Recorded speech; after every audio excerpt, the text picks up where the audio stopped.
us more, I'd just like to invite you all to join us for tea and coffee outside as we wait a little bit before we start. Thank you.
this kind of celebration, even during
conducting these proceedings, I also do ask you, be free to keep that opinion to yourself.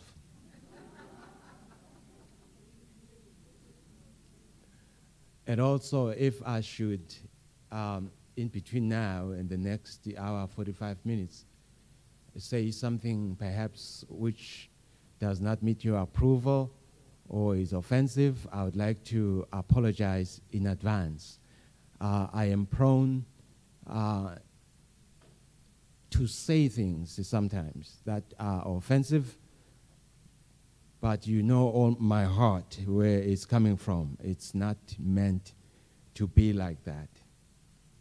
Ladies and gentlemen, we are supposed to be opening with a speech right now, but because I have so much power as your MC, I think I will change the program somewhat and begin with poetry. Now, the funny thing is that they did not even give me the name of the poet. I don't know whose fault is that, and I don't want to point fingers at anybody, but I would ask my lady to give us her poetry at this time, and then I will come back and we shall be on our way again.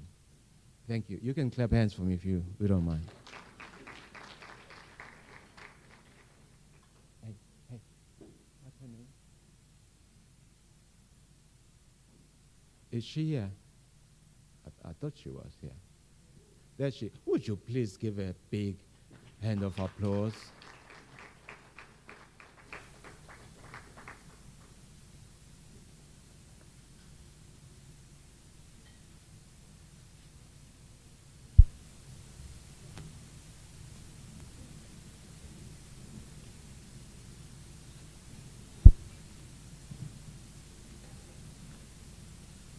Good morning. Good morning.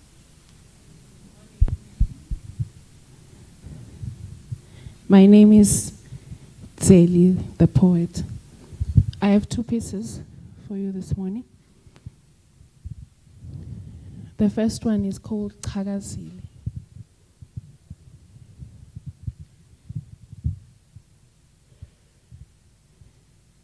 As she lay in her bed, as she lay in her bed feeling cold as ice, kungathi ingubo ithelwe ngemanti labanzako nenhlitiyo icwile emantini. As she lay there, she cried. She cried till she was soaking wet, thinking it's the end of her, not realizing it's just the beginning. Her name is Chagazile. Her name is Kagazile. Kagazile cried till she was soaking wet. And next to her were the results that she had got that morning. They read, Kagazile Lamini, HIV positive. She looked at them and she cried. She cried because she thought it was the end of her, not realizing it's just the beginning. Kagazile, wakhala, walila. She lay there contemplating how she will commit suicide that evening. She thought it was the end. Yet it was the beginning. Kagazile cried.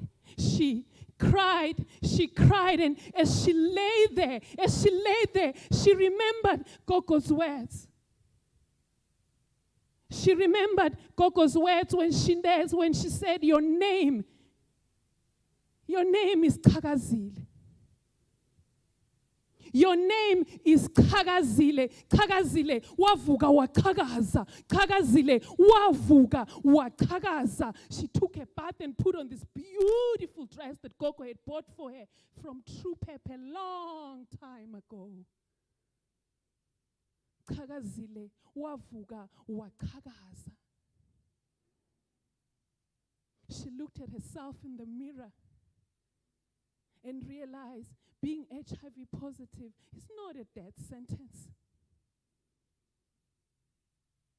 Kagazile wavuga wakagaza. Wavuga wakagaza and embarked on a journey to find herself.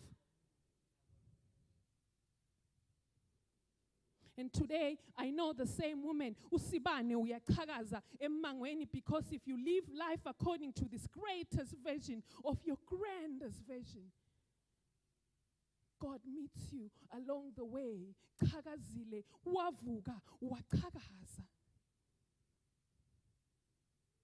She had realized now that every situation that we are confronted with,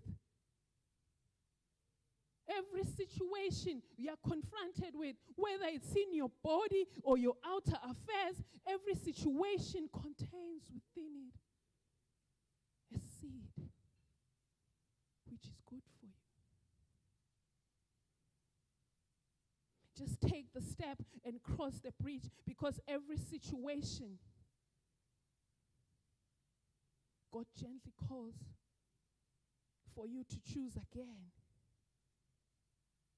Every situation you are confronted with, whether it's in your body or your outer affairs, every situation you are called to choose again. Kagazile wavuga wakagaza. Kagazile wavuga wakagaza. And today I know the same woman. Usibani uyakagaza emangweni. Because if you live your life according to this greatest version of your grandest version, God meets you along the way. Kagazile wavuga wakagaza.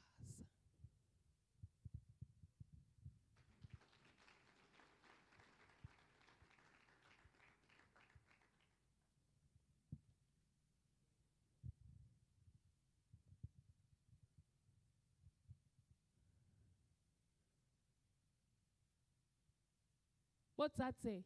Vugani. Botsatse vugani aniliva yini livila make wethu lomkhulu asibita athi banfana buyani ekhaya. Fakani imbewu yenu emhlabathini. Thathani likhuba iminwe yenu ingene emhlabathini lobovu, lomnyama, loluthuli. Lesingiso sivanzi sakhe asitange sishiye, asitange ngempela. Besolo singalimi yini mihla yonke. Besingesiwa yini emadvodzakati lathembekile, silima sipheka kudla sinakekela futhi labagulako. Besingamunyisi yini ngemabele ethu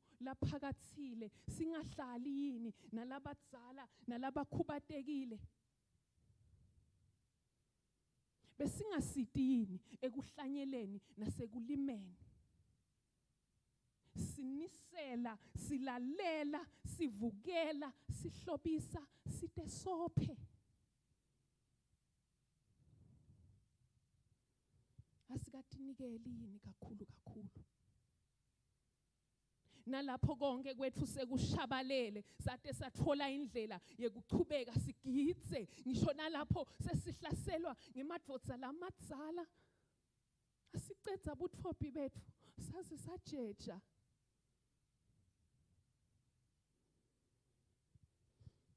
Asikakutshengisini kubeketela nenhlakanipho, kujabulisa kanye nekutsambela konke kwajika kuhlupheka kwethu kwaba inkondlo lebonakalayo, sasikhihla sililo lesingapheli sekufa kwebantwa bethu.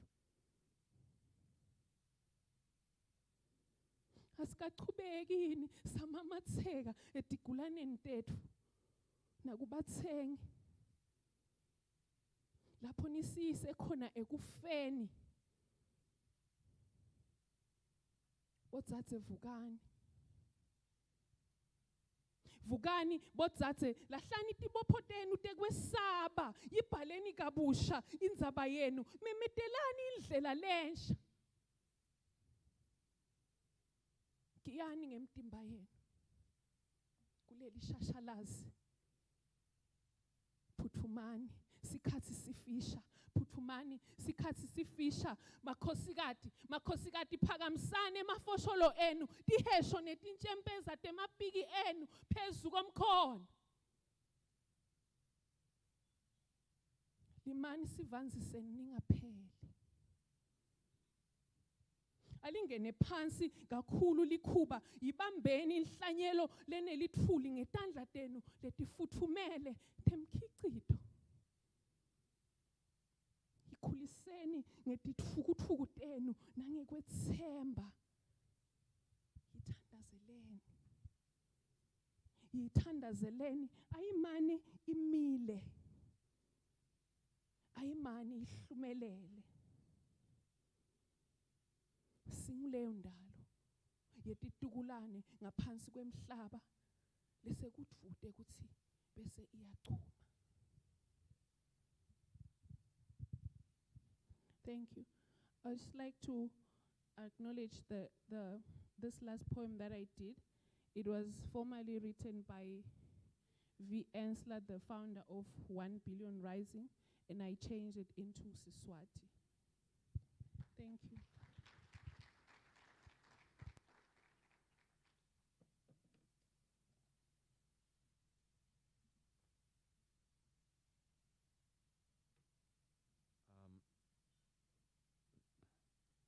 Is anyone who's supposed to be cleaning here, please? Please, can we observe the COVID regulations? Somebody, speaker leaves and they clean up, and I won't start until that's done. But having said so, would you please give Stepi, the poet, a big round of applause?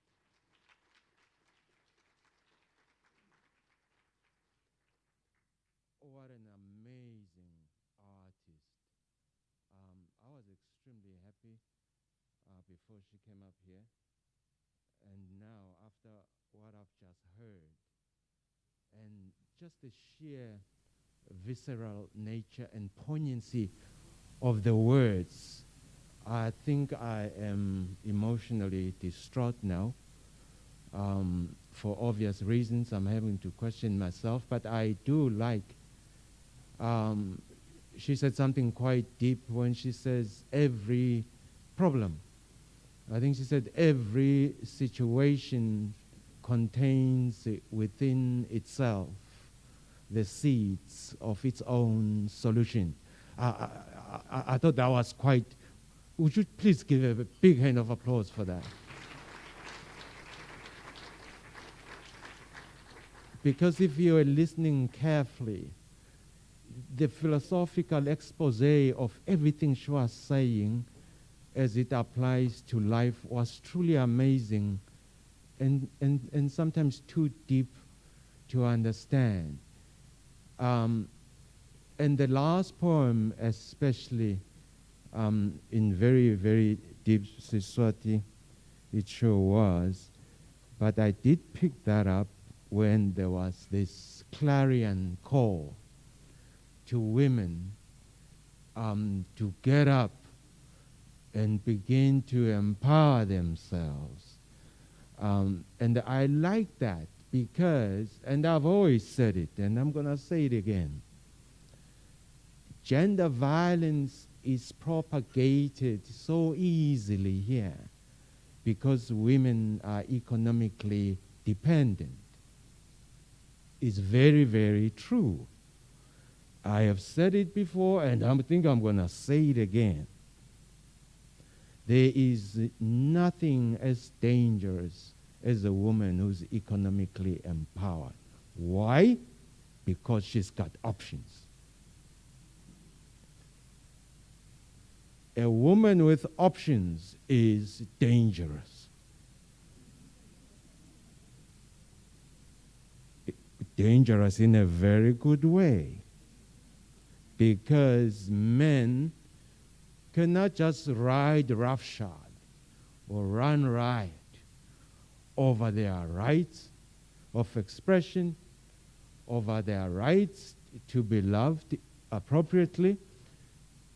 Because you keep on with that mess, they just leave you.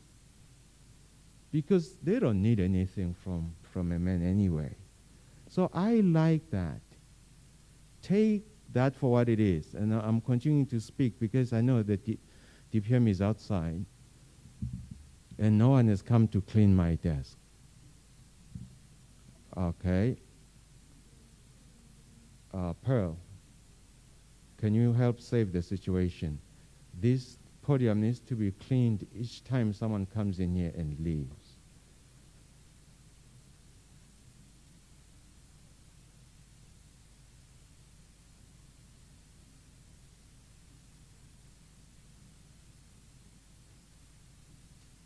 Okay. Thank you. Can you assign someone to do that on time, all the time?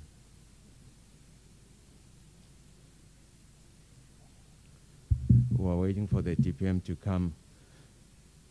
And, you know, I think it's...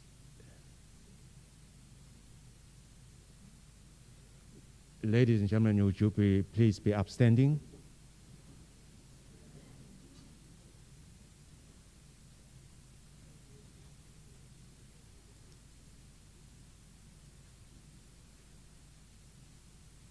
You may be seated. Thank you very much.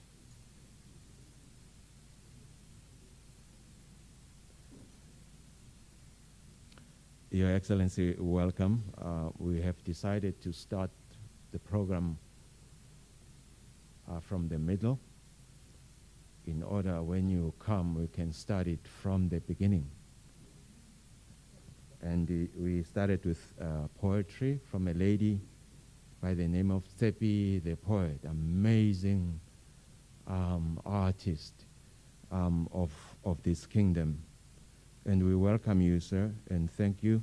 We are very much aware the double duty that you are having to do these days, and also acutely aware that you have just forgone another big event in order to be here.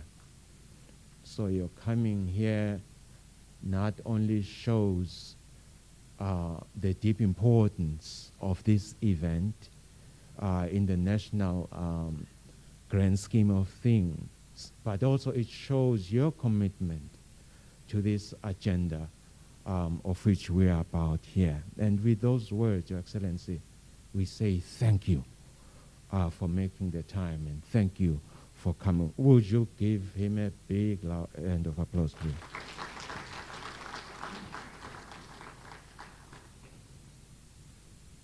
And at this juncture, the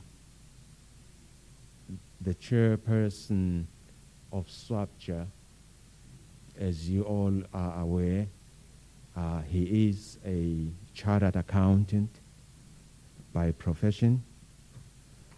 It's okay, I've already expressed my sympathies to him for being that.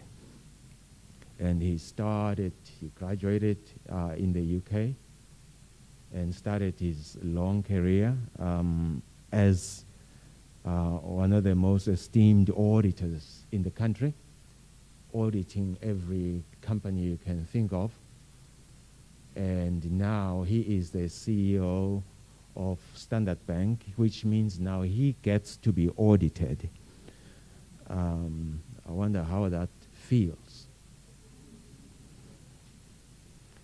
But also today he wears the hat of being the chairman, or in the interest of political correctness, I guess I should say the chairperson of SWABCHA. And he is also a chairperson of EEC and holds various positions as director in some companies in the kingdom of Eswatini. He is also part of Business Eswatini, my boss, but today he's wearing the hat of chairperson of SWABCHA. With those few words, I would like to please help me welcome Mvuselelo Fagutse to the podium, please, with a loud hand of applause.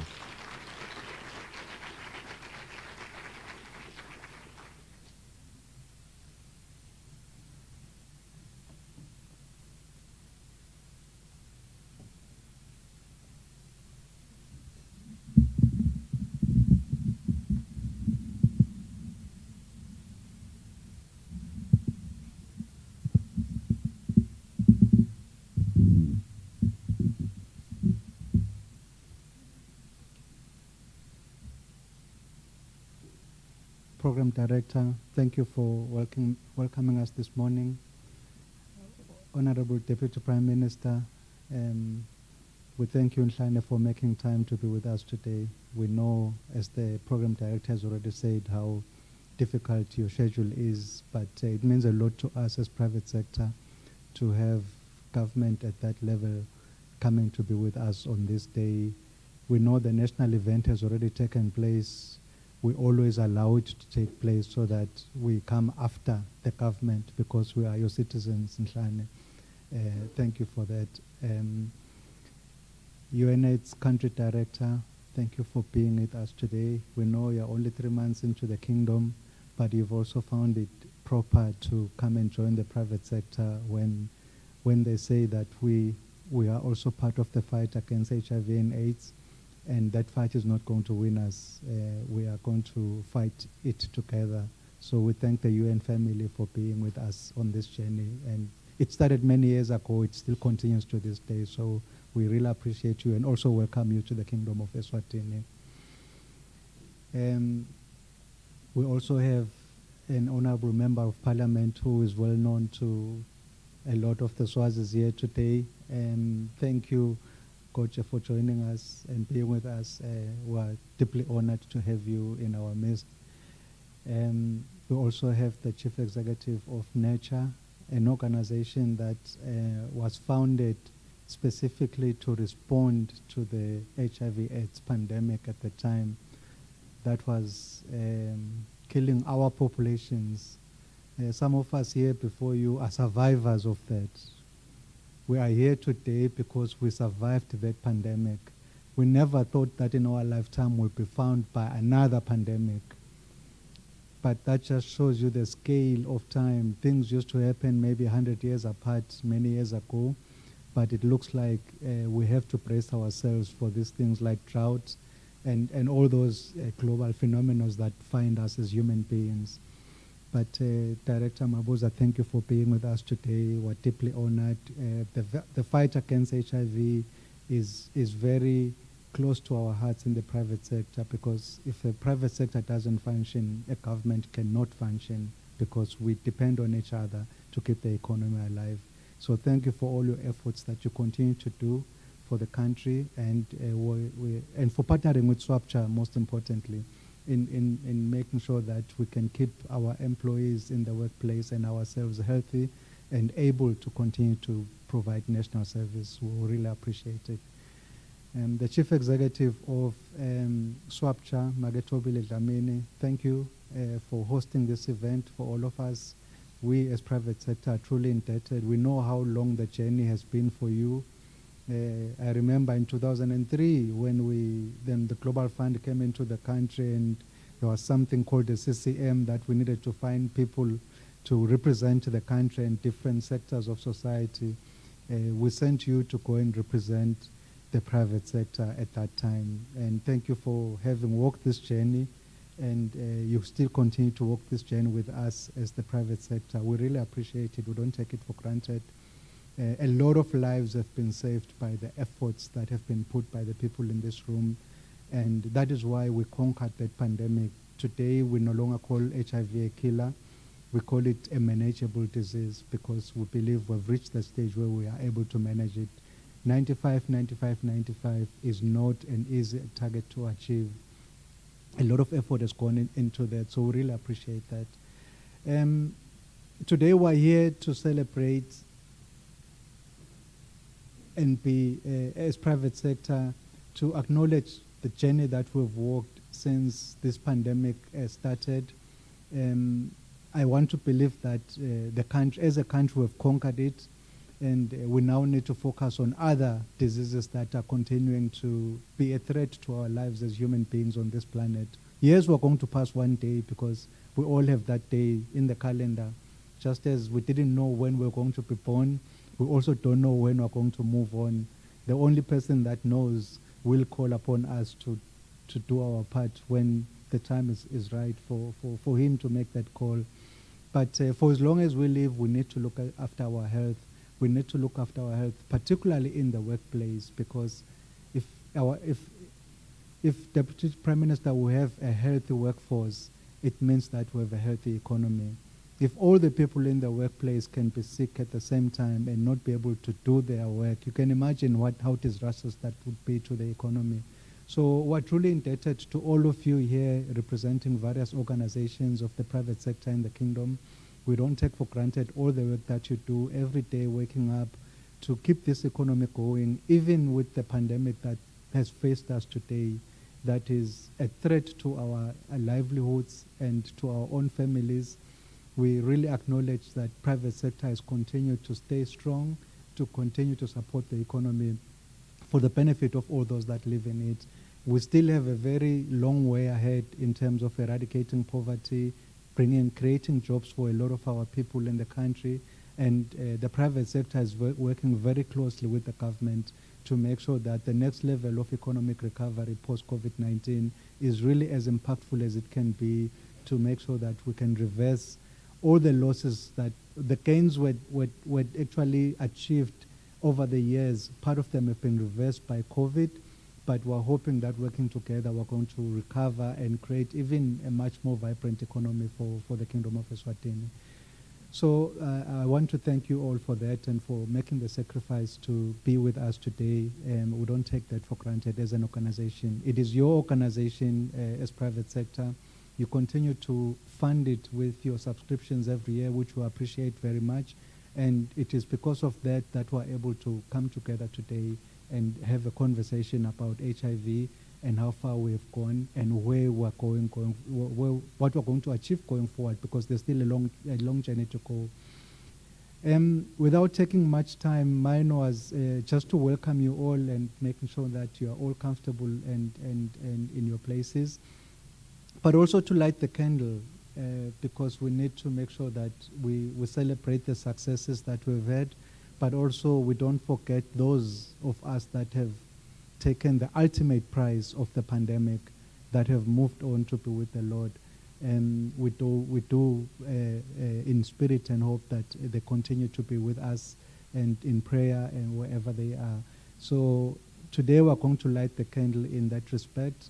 And please do prepare candles on your table as well, on your tables, so that we can make sure that we light the candle and continue to move it forward for the benefit of the generations that are yet to come, because at home we've left children that need to grow and need to find the country ticking, and we've been given an opportunity to make an impact, And we're hoping that that impact is going to be felt for generations to come. And it is then our responsibility to do the right thing. So can I call upon the program director to help us with the next stage of lighting the candle?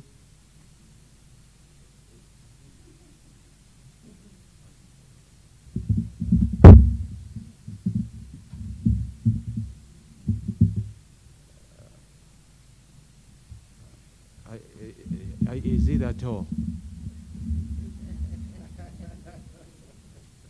My goodness, I knew that it was tall, but I didn't know that it was that tall. In fact, that means I'm very, very short. That's crazy. Okay, we need to light the candle, right? Okay, you have sanitizers. Just take the little sanitizer, sanitize around. This is very, very important. One of my jobs is to ensure that I enforce COVID-19 regulations to the hilt. So sanitize it very nicely, and then at this juncture we will light it up. His Excellency, would you give His Excellency, it's very important that he has a special gun that's sanitized. Even if the DPM was in here, I will still enforce the rules. I'm not just enforcing them to impress him or anything like that, just in case you're thinking something along those lines. No, it's not true. But then again, you're entitled to think what you want to think. Okay, are we ready to do that?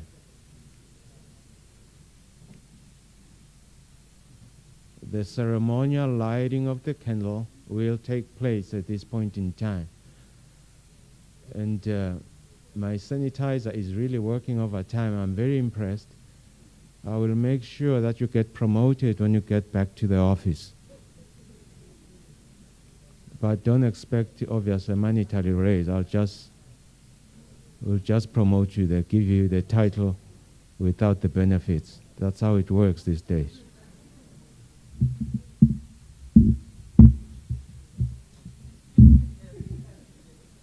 A promotion doesn't always have to come with money.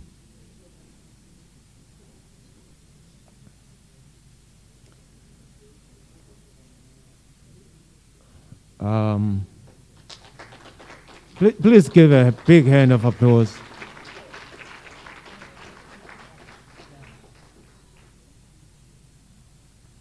This little candle of mine, I'm going to let it shine. And let it shine, and let it shine, let it shine.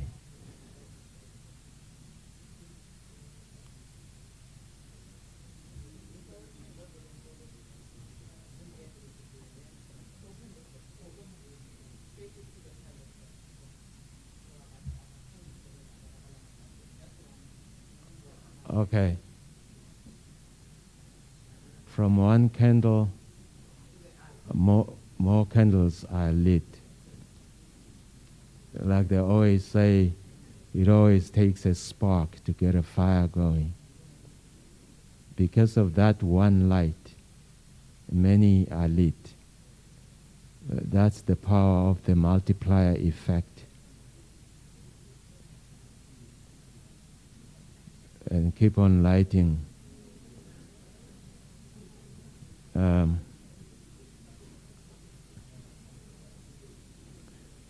It's okay, you don't have to look at it. It's going to get to you. Please don't sweat now. You know, while we are waiting, you know that I'm older now, and wiser, of course. And my colleagues in the office, they do agree that I'm older, but somehow they disagree that I'm wiser. But then again, they're entitled to their own opinion, aren't they?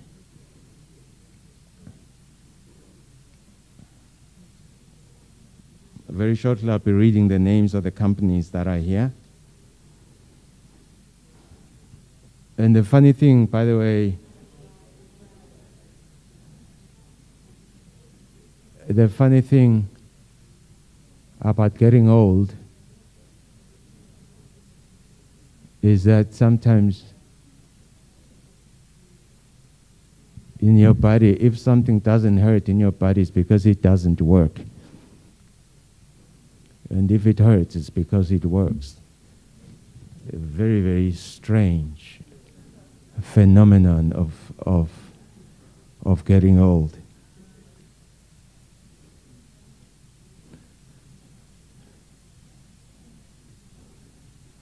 Are we still on track? Okay.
Okay, here I am again.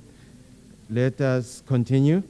I think I will read the names of the companies after this. There's a slight change in our program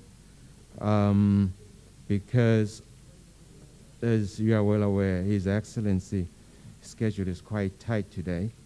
So we'll go to item number 8.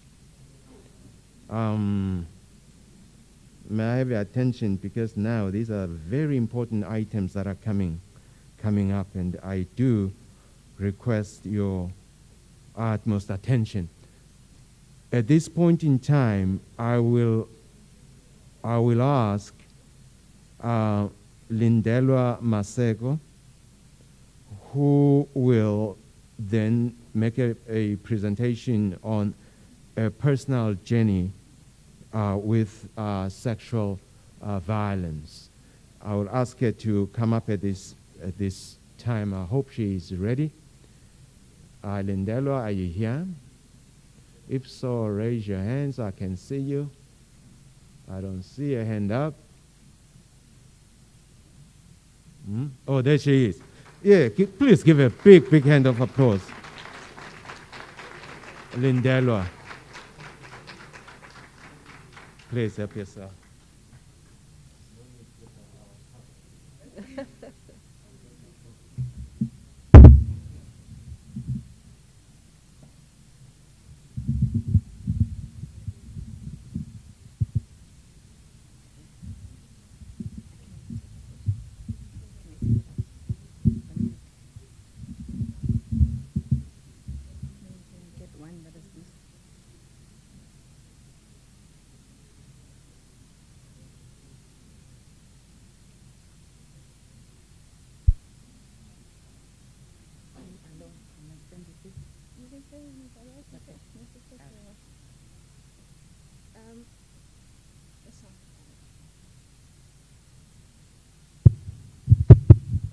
Fine.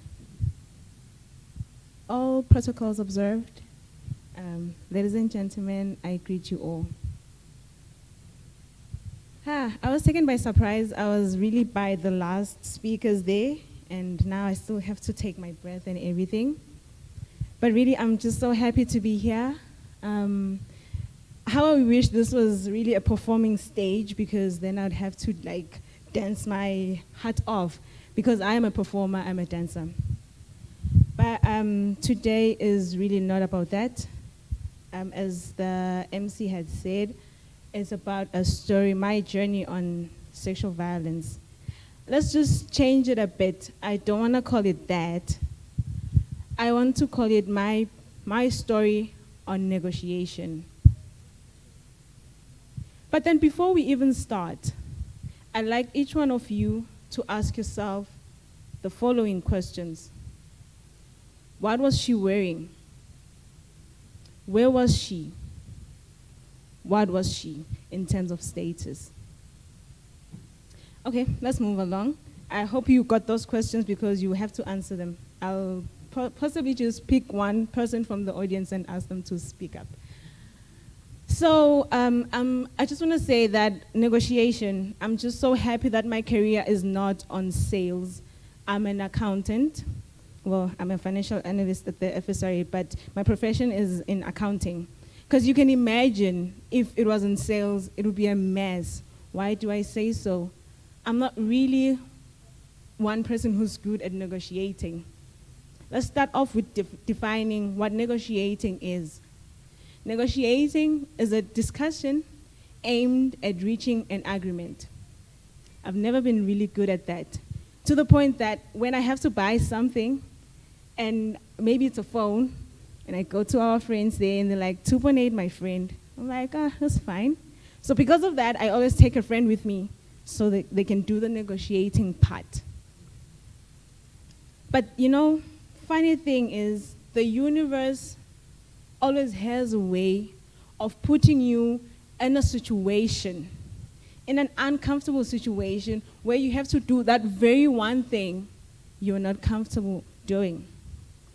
So with me, it had to happen on the 21st of August, 2018, at or about 3 in the morning.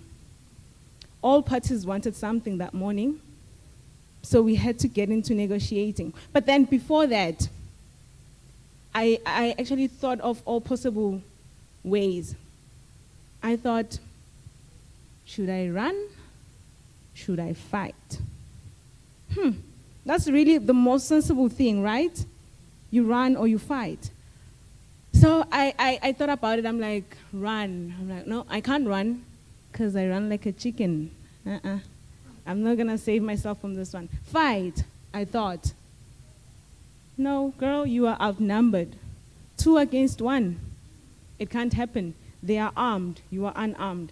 So both possibilities were out the window just like that. I was left with one. I had to negotiate my way out.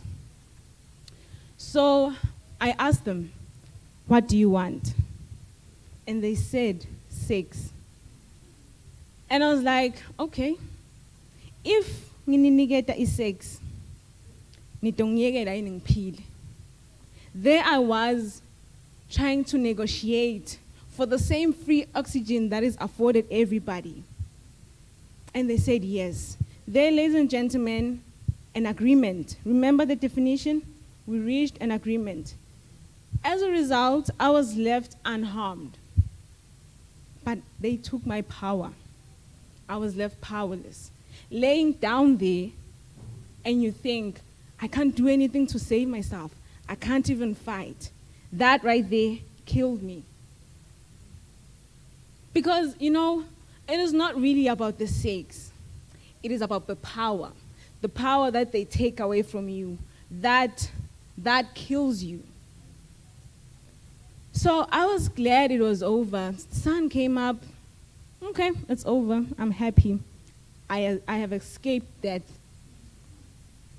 But I didn't realize, in as much as I had escaped death, I died inside. I died without realizing it. Okay, it's fine. Now I have to go on with life, ne? I had my family, my supportive friends. You know, they tried to do everything for me just so that they could bring the normal aspect of life. They would laugh, take me to the movies, do every fun thing. And I found myself having to fake it. Fake everything so that I could just fit in. I won't lie to you. I was lost. I was messed up. I was lonely. Week by week, so I just decided to go on a searching spree. Week by week, I searched. Day by day, I searched. I wanted someone like me, someone who had been raped. I didn't want someone from the United States. I wanted someone from Eswatini. I searched and I didn't find anyone. Really, that left me alone. I felt so lonely. They still tried. My friends still did the most. I mean, my other friend even came home. She had never been to my house, but during that period, she came to my house, brought me pizza. I had to laugh and act like everything is fine. November 2018 came, and I had to start my new job at the FSRA. So excited. Mixed emotions, really. But I was determined, so determined to count my blessings. I didn't want to look at every other thing that had happened. I just wanted to say, God, thank you for this. So that meant I go to sleep every night, cry myself to sleep, wake up in the morning, dress up, go to work, smile the brightest. You know, you're fine. That's what I told myself. I was really determined. I even got to work. I used to get to work. She was my colleague then, but she's my friend now. She would ask me, what's wrong with your eyes? I'm like, oh, girl, no, I'm fine. Like, I just have eye problem. Unfortunately, today, because of my makeup, I didn't wear my glasses. I have eye problems. So I blamed it on my eye problem. Like, no, the puffy red eyes is just my eye problems. So she didn't probe further because I was faking it right. In my determination of really counting my blessings, I became a devout Christian. I would fast a lot, pray a lot. Really, I changed, you know. And I even dedicated myself to studying. I was a candidate, still am, ACCA candidate. Studied so much. I used to ask people who are around me, what am I good at? Used to pray to God, God, what is my purpose? I really wanted to find out because I want to understand who's this new human being. So I faked it till I made it. I'm not joking. I didn't make it. I faked it till I believed it. Till my mind was in a position to say, no, you're fine. Didn't I fool myself? So in my faking, now I believe it. Now my mind is telling me, you are fine. So it starts playing. It's going back and taking out all those records. It's playing a broken record in my mind. Flashbacks, you can imagine. Because I had fooled myself to think I'm fine. 2020, August, that is when I broke. I crashed. I hit rock bottom. I don't even think I hit rock bottom. I actually went below bottom. It was just that bad. And it was as if that's where God wanted me. God wanted me in a situation where no lies could be told, where no scripture could come out of my mouth. I was really below. I crashed. 2 years later, 2 years of fooling everybody around me. I had them fooled. They thought I was fine. But when I crashed, that's when my family stepped in. My family was like, we're going to look for psychological help. No, it's not like they didn't look for psychological help in the beginning. Yes, they did. But then when they did it in the first week after it had happened, I was like, you know what? This is not for me. I'm not doing this. I'm not going to someone and tell them my story just so that I'm not doing this, so I stopped. And I tried to fix it on my own, then I crashed. So they looked for psychological help, and it was really hard. I think we all know the challenge we have in Eswatini. We don't have enough to go around. So most of them were fully booked. Eventually we found someone. Unfortunately, she passed on. And I was like, there and there, you know what? This is a sign. I don't deserve help. How can I find someone and then lose them? Anyway, my friends stepped in. My friends were like, you have to go. I didn't want to go. My employer, through the HR office, stepped in. And the HR booked a session for me with SWABCHA. with my psychologist next to me. Moral support, thank you. My employer booked me with a session with SWABCHA. I didn't want to go. It was a hassle to get me there. But then everybody, my friends, my family, they kept on not pushing me, but encouraging me. That right there, support. I had support. And the reason I'm standing before you today is because of that support. After now I'm attending sessions with SWABCHA, then that's when my journey on mental health started. That's when my healing process started. It's not easy. You know, I stand before you today and namanje ngiphethe uvalo, you know. But generally, I'm just a happy person. You know, it doesn't mean I'm strong. It's not easy. But let me tell you something. 0.5% progress is progress. So one night I was sleeping. Literally, I was sleeping. I'm not making this up. That's when God gave me a vision. That's when God gave me a purpose. That's when God gave me a reason to be alive. That is when God gave me Survivor Eswatini support group. Right, I was sleeping, and he was like, this is what we need. I'd never had an encounter with God. That was the first time. And really, Survivor Eswatini support group is a group that is, whose mission is to help survivors of sexual violence. Sexual violence, it does not matter whether it's completed rape or it's just attempted. The effects, the aftermath, like, is bad. So it is there to help survivors of sexual violence rebuild their lives.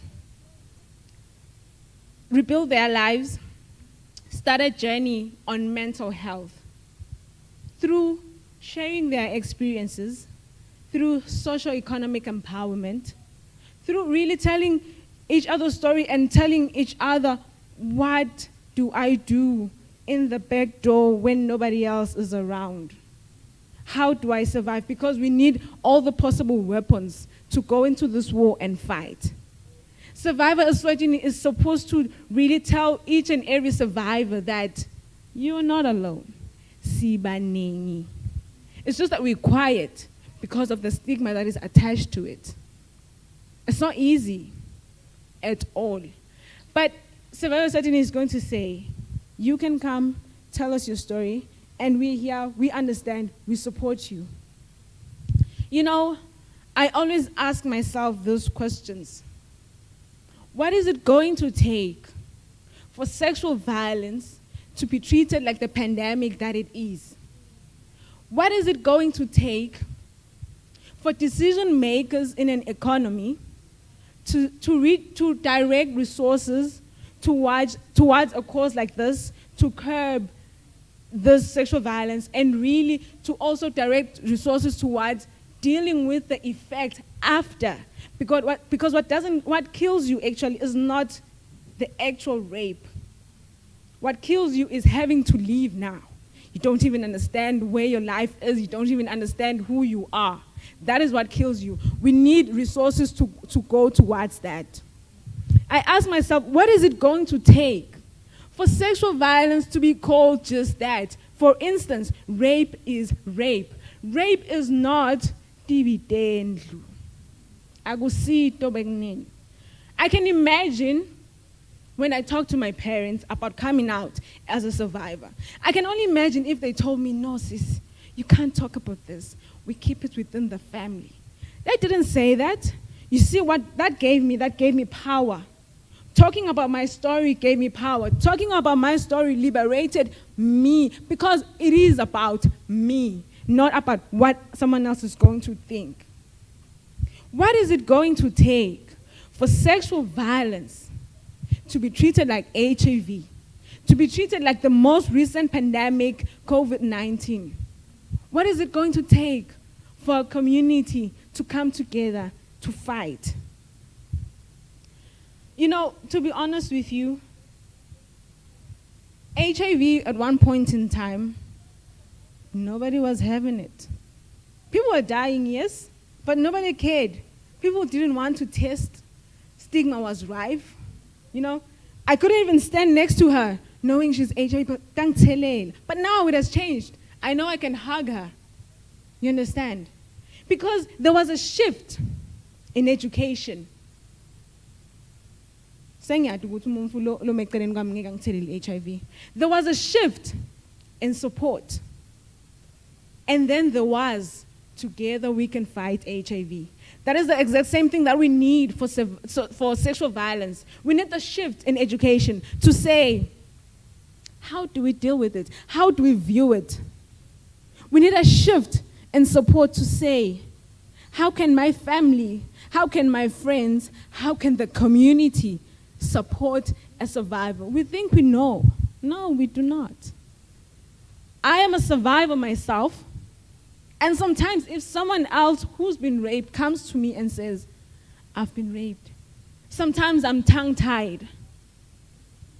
But do you know the simplest thing to say, I'm sorry it happened to you. That's if you have nothing else to say. I am sorry it happened to you. Sexual violence has bad effects on someone.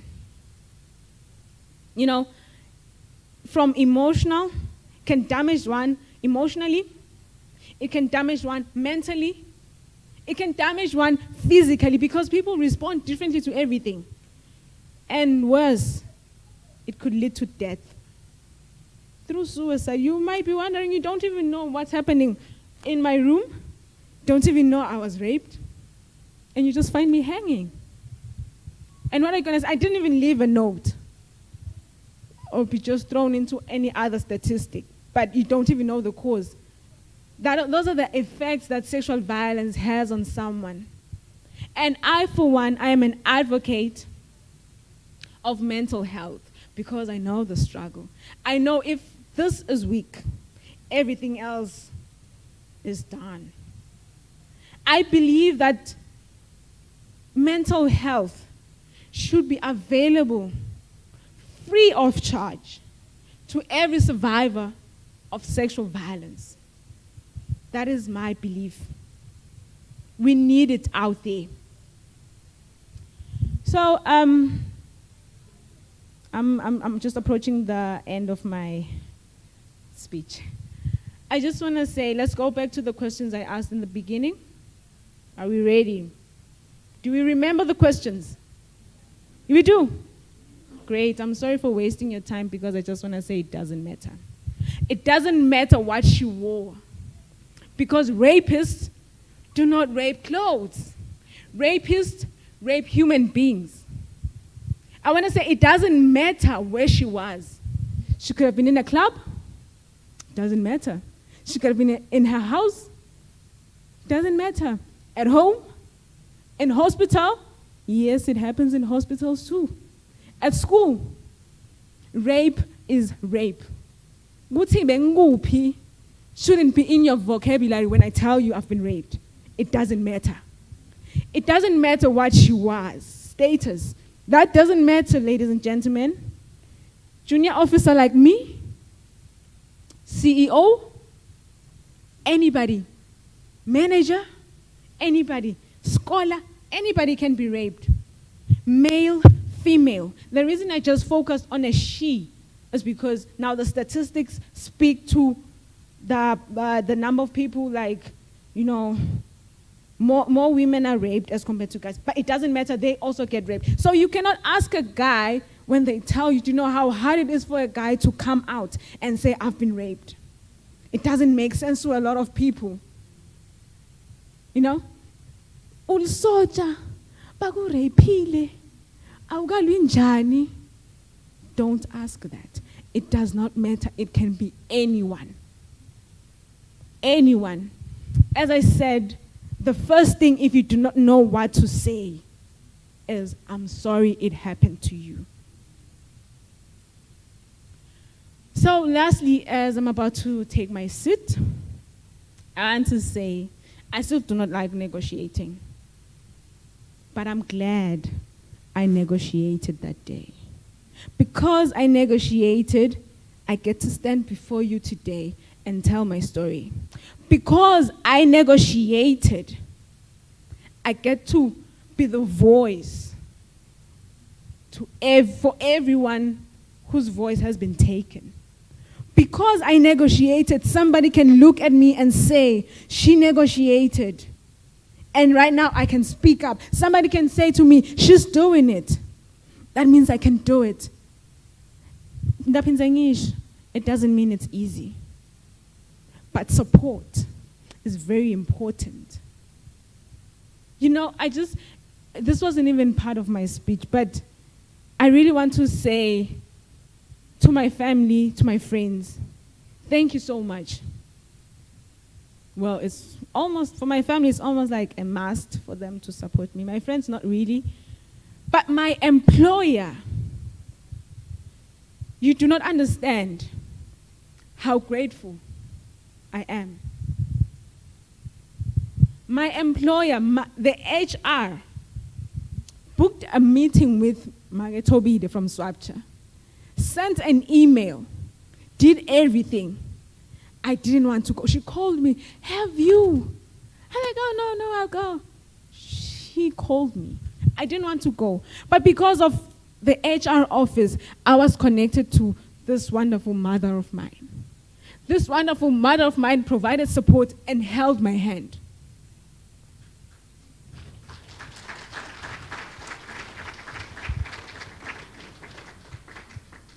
I'm just so grateful. We need to be sensitive when it comes to this. We need the shift in education. We need to talk about this. It's not as scary. It shouldn't make it scary. The things that kill you the most are the things we don't talk about. When I came out and told my story, I liberated myself, as I had said. Minus one problem on my shoulders. Let us rise. And not only, it's very important to fight violence, but let us also look at the other part. Because the truth is, we can say, let us stop violence, gender-based violence, but they're still raping us. They are still killing us. The truth is, we have to leave after that. Let us also look at that aspect, the afterwards. I thank you.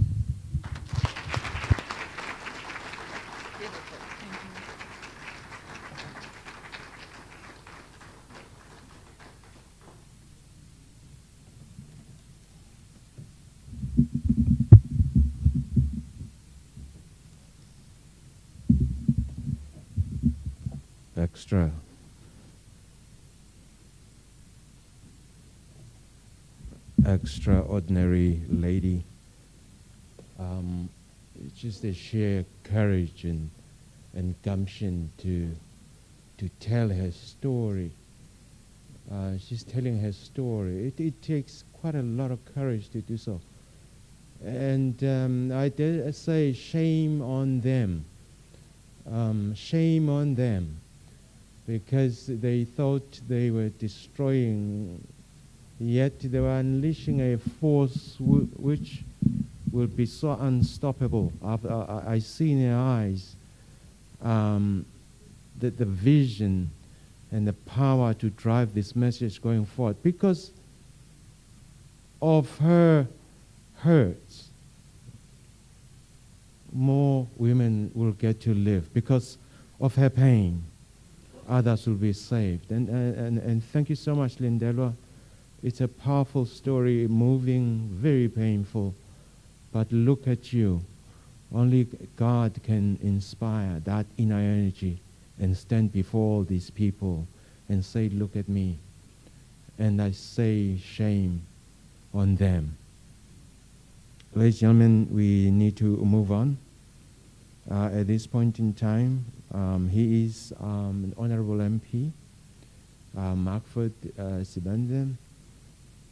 He's also a Wit scholar, trained in communication and arts, studied also political science, is the ex-minister of tourism, I also worked for Eswatini Mobile at some point in time. And he also happens to be my MP. Remember, election is coming, by the way. I just want to say, remember that. You know, a brother and a colleague, and a man I've come to respect a lot.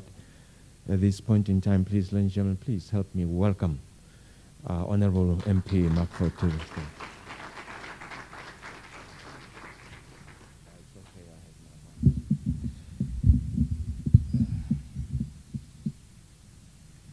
Siyabonga kakhulu. Thank you very much, Honorable Program Director,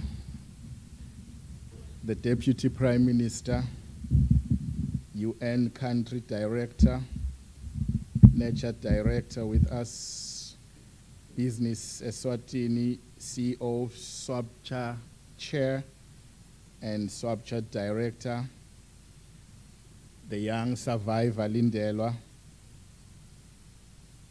the young beautiful soul who has shared with us emotional scars. And she has said in not so many words that most of us like to pretend that it's okay not to be okay. And all protocol observed. I feel greatly honored and privileged to be part of this auspicious event that will, among others, give prominence to issues that affect women. I wish to congratulate organizers of this event, especially Margaret Tobile here, for inviting me to be part of this event, and not to be just part of it, but to say something. You know, if you can look at the newspapers and look at all the events that are taking place in the country, Honorable DPM, angisayi kuma events, because when I look at my more than 3 decades in the public domain, I feel now I'm no longer relevant. So when you've got people like Tobile who still believe you are relevant, ngicela ukudumisa lokho. It is among my first events, Honorable DPM. I think in the last 3 weeks, we've been together in events. And I want to acknowledge that it's a little while to be in an event whereby you find that that event in just right on its time of commencement, sekuna 99% webantu endlini. We were beginning to enjoy the new normal. Kwekuthi kuse early seng-10 la khona organizers ucala kubashayela mhlonishwa DPM nikuphi ngalo 10 wekucala i-event babe chairman bathi hayi sisehla malagwana, as if that is normal. In other words, ngicela kuni-congratulate ku-event yena. It's well organized. Ngifike before 10 ngakhanza the whole auditorium packed. I think that's a spirit as a country lekumele singene kuyo. That's a very nice normal, because the new normal yekungagcini isikhathi it's a pandemic on its own. Maybe from a legislative point of view or perspective, which is just part of my remarks, I can just maybe make my contribution. What have we done and what are we doing from a legislative point of view? Ngimvile makakhuluma Lindelwa. I think Lindelwa said a mouthful that there are so many gaps that need to be filled.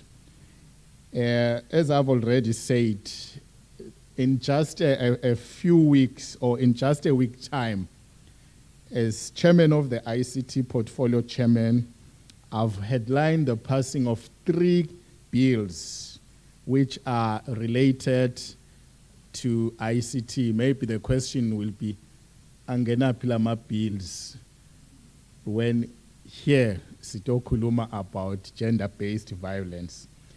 Maybe I have to note that one of the bills, which is the cybercrime, has a section on issues that when you look critically can lead to what has brought us here today. There is a section on cyberbullying, Honorable DPM, now a chairman in Portolos. There is also a big section there on cyber pornography, especially on the issues of child pornography. What was very glaring in about 5 workshops that we had was the issue that, okay, everyone is complaining about fines because the fines that we had were benchmarked among a few countries, 7 countries of the 16 countries of SADC. Then it's too exorbitant. But what was glaring, Honorable DPM, was that MPs spoke in one voice on issues of cyberbullying, on issues of child pornography. The issues of child pornography, my issues like mele siwabuke not from a denotative point of view, of which is siwabuke on the surface, but we have to go deep into a connotative point of view. Sitawukhumbula nje masingabekisa mhlawumbe because I think ikhona iyouth la.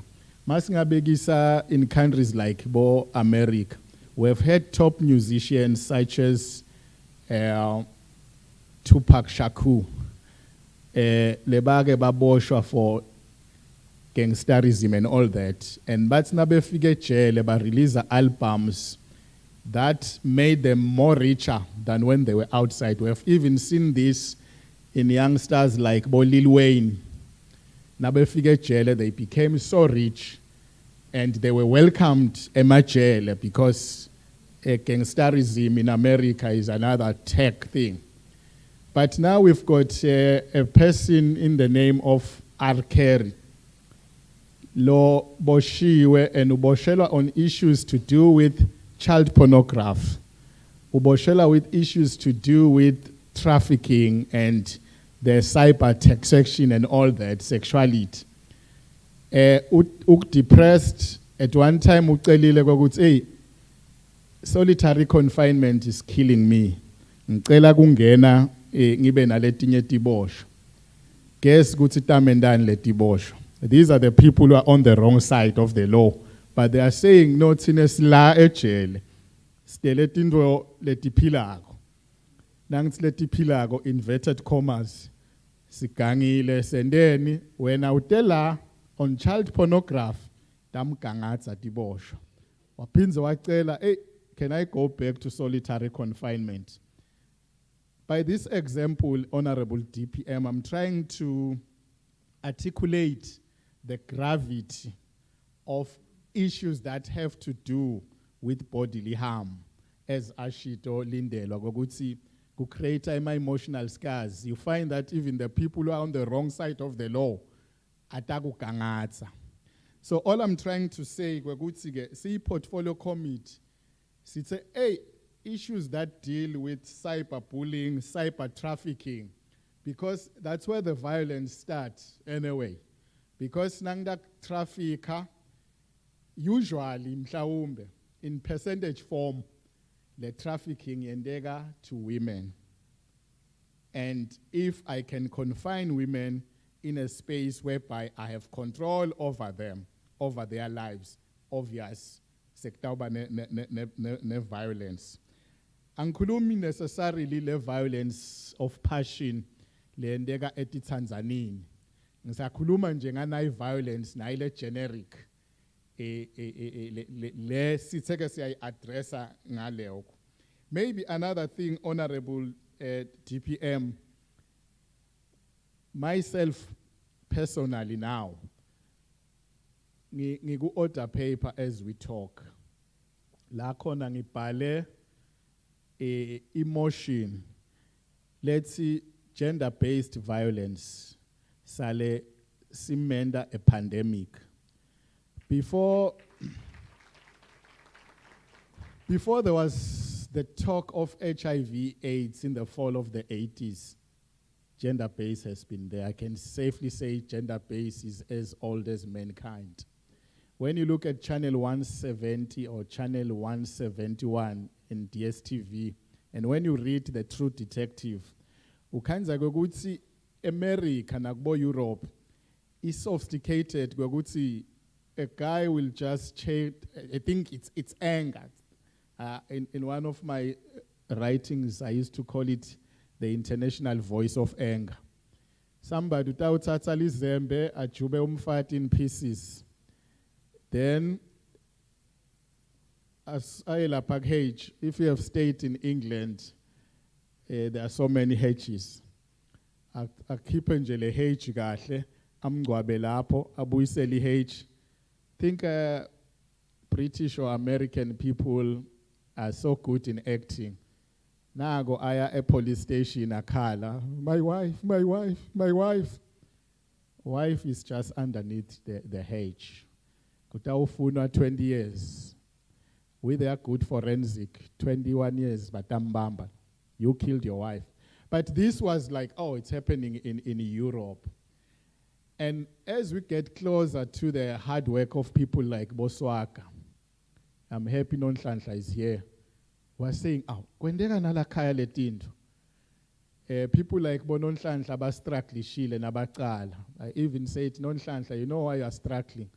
It's because you are fighting this fight along femininity. Get some men to talk on your behalf. And wasilalela. Think I'm a permanent member of SWABCHA. But all I'm trying to say, say, Nonhlanhla awungibhalele nayi emotion ngiyoyifaka eParliament. Ngaloko ukuthi the gravity of GBV isengakafiki to that height. This is a motion lebhalwe nga-August. So la ingeni order paper. Ngiyajabula DPM is here and I want to believe iParliament iyavalwa next week. So the gist of the motion was magune event, an event in the country, from the head, which is the king, Ndlovukazi, Prime Minister, DPM ministers. Let's just spare just 1 or 2 paragraphs, even in matters or programs that are not related to GBV. As it's in Jegune Women Farmer of the Year, then isifaka lenza bale. Kwekuthi hey, na abantu baphela even. Nithi ni maswat. You can just imagine kwekuthi nature won this battle namhlanje sikuyo, because when you use people who can influence curriculum of events in the country, when the king je athi yinzaba yethu sonke leyo, this is a pointer to a direction. Let's see it. So that was the gist of the matter kule motion DPM le solo ingakangeni from August, because I think but no mabayibuka, but I know that kunetinto leti priority aseyime le.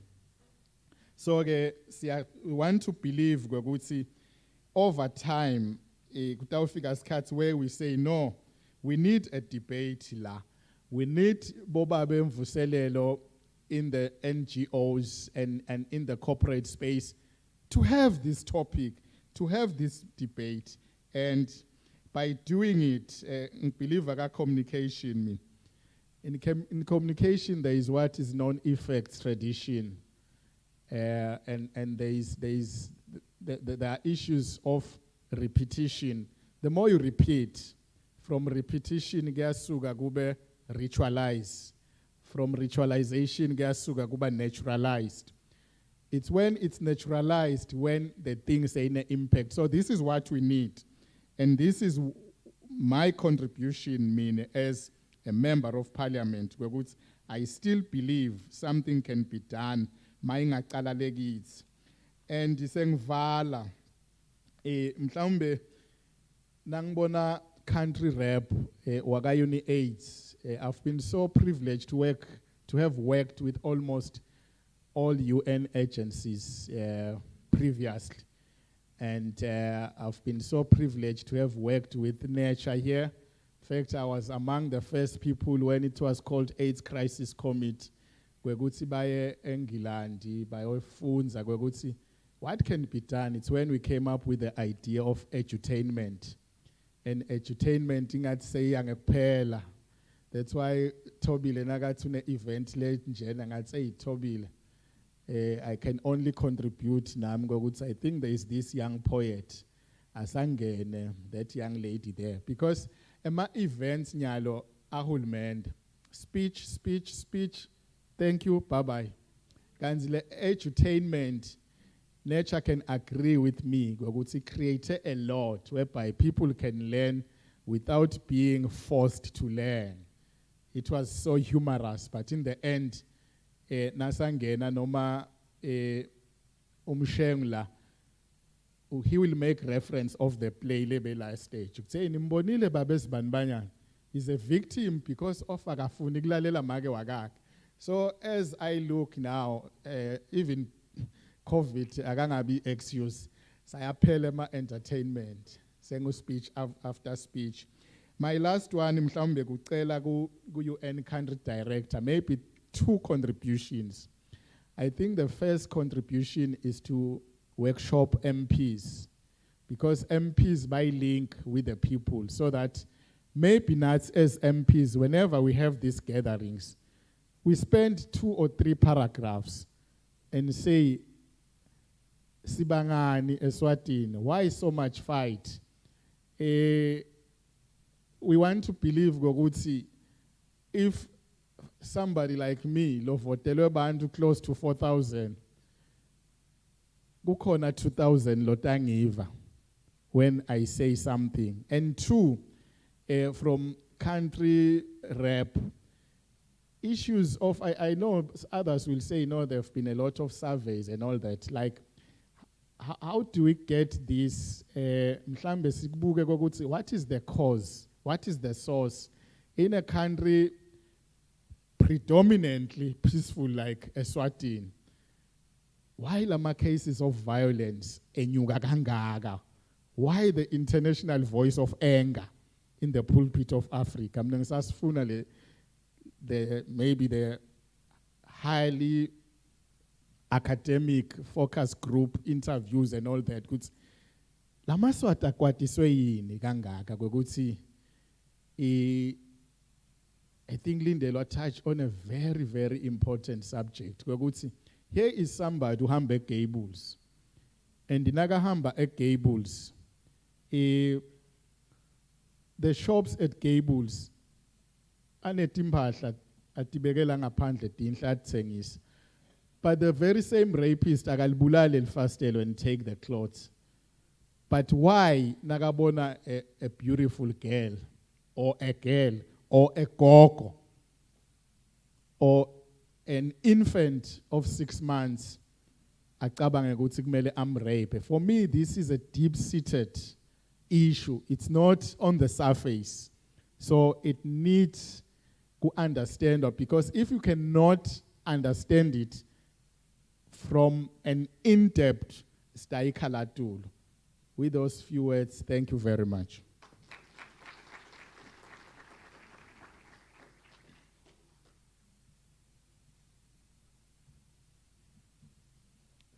I think you have to clean because he wasn't wearing a mask. And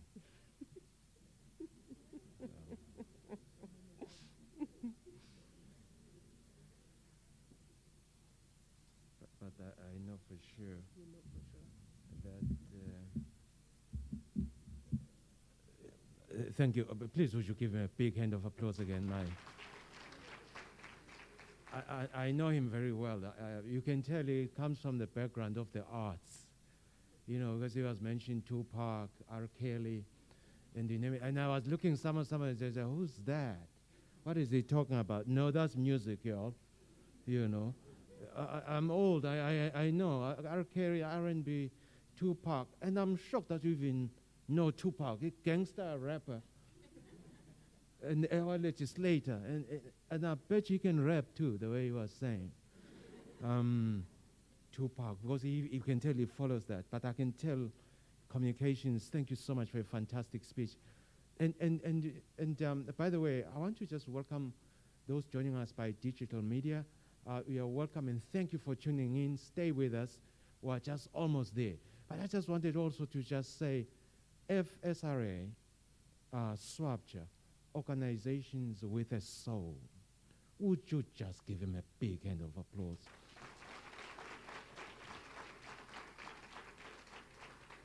Because Lindelwa is on fire today because those institutions were there.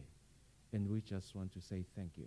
Before I call the Undersecretary to His Excellency, the DPM, I bet you some things you did not know about His Excellency, which I would like to share with you without authorization.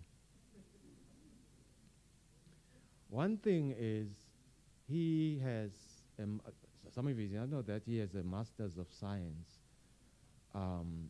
Irrigation Engineering actually, from the University of Missouri. I bet you did not know that. I should charge you for that information.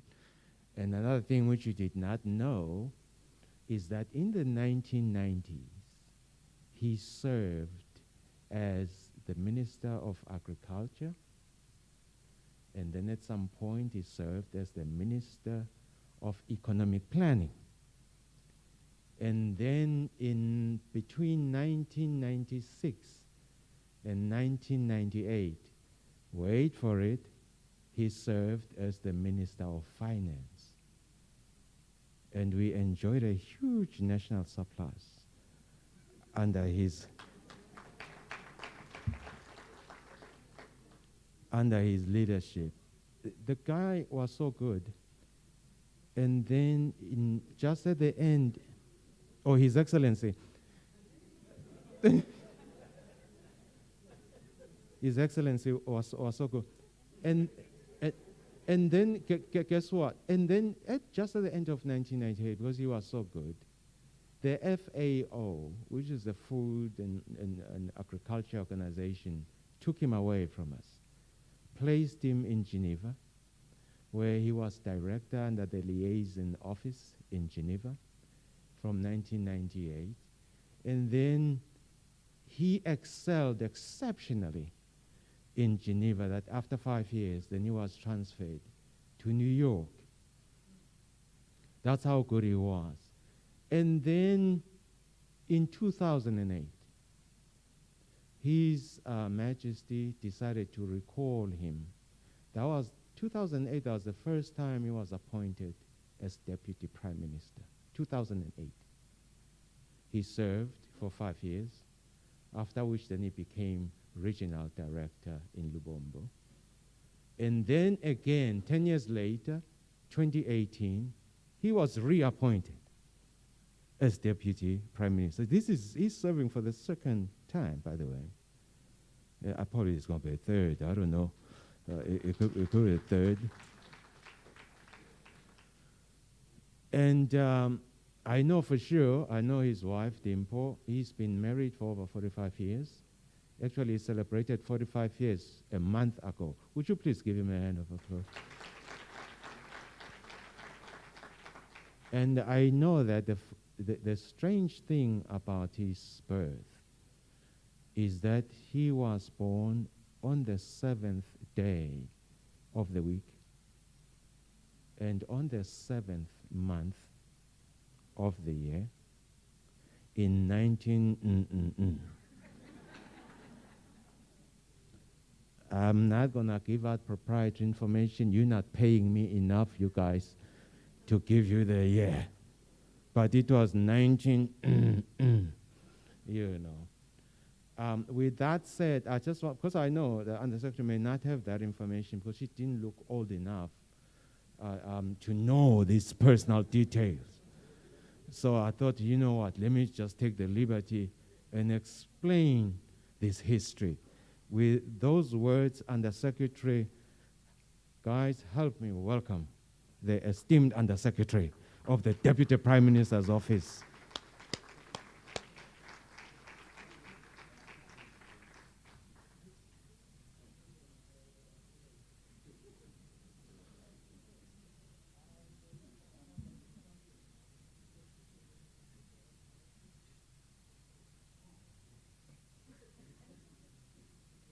Thank you, Program Director. You really tried. You really tried to contribute to what I'll call towards his biography. I have lots more of pieces than what you said. But anyway, you have done it well. Thank you.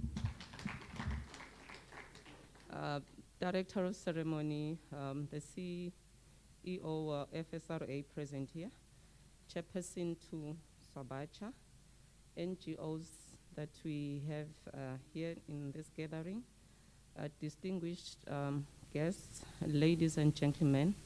My name is Lamini Hlobisile, the Undersecretary for the Deputy Prime Minister's Office.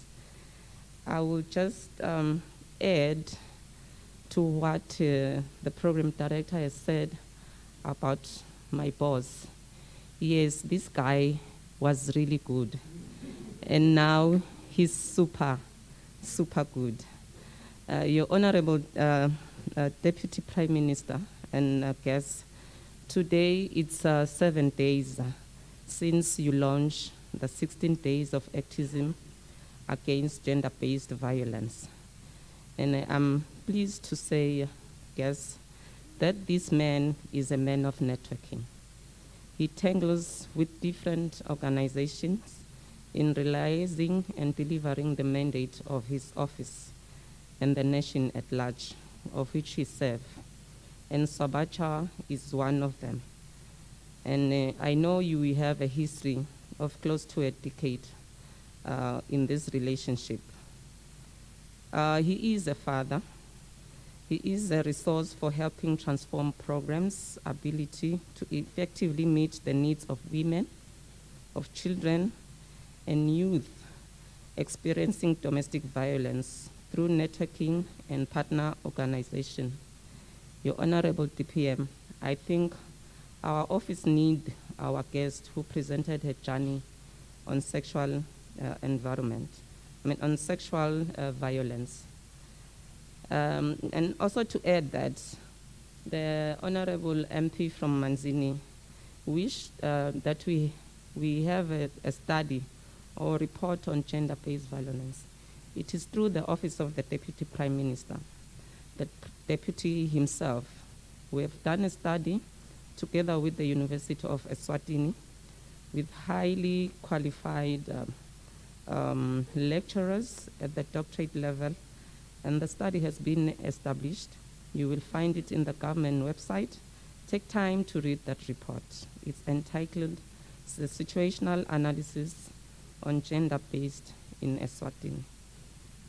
With these short remarks, ladies and gentlemen, it is my great pleasure for me to introduce our guest speaker, the Honorable Deputy Prime Minister, Senator Themba Nhlanganiso Masuku, to deliver his keynote.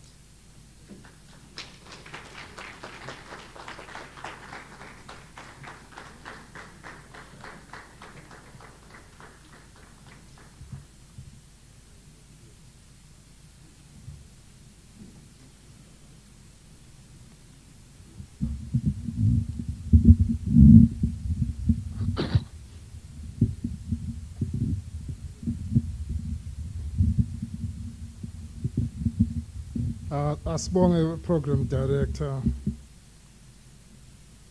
the CEO, ESRA, SWABCHA Board Chairman, Mr. Fagutse, the Member of Parliament for Manzini North, and a very energetic Chairman of a Portfolio Committee at ICT. Directors of non-governmental organizations, Lindelwa, Masego, and family, and friends.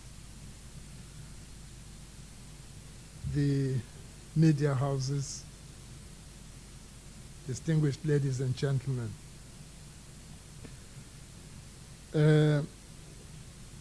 Angati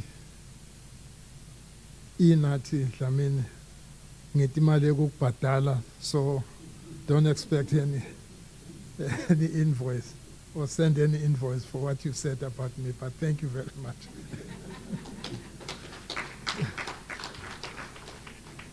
We come a long way with this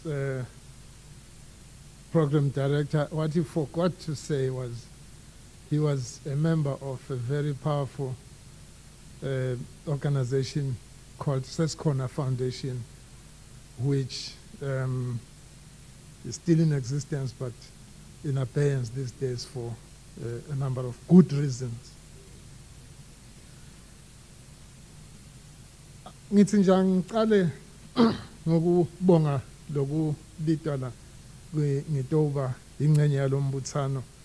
Ningethuki ngidasikhuluma singisi sengibona mhlambe MPs ohle athi hawo ngidawufika kuso, but kukhona lengifuna nje ukukhuluma before ngifunze lama notes lengwalungisile la.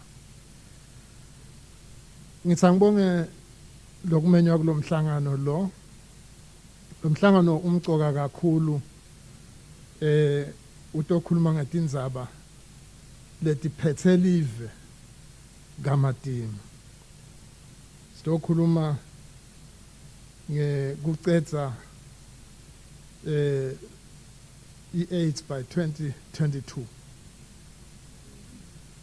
Lapha sithi khona sicubulo salamhla lesithi sibumbene ngimi nawe sinqoba i-AIDS nga-2022.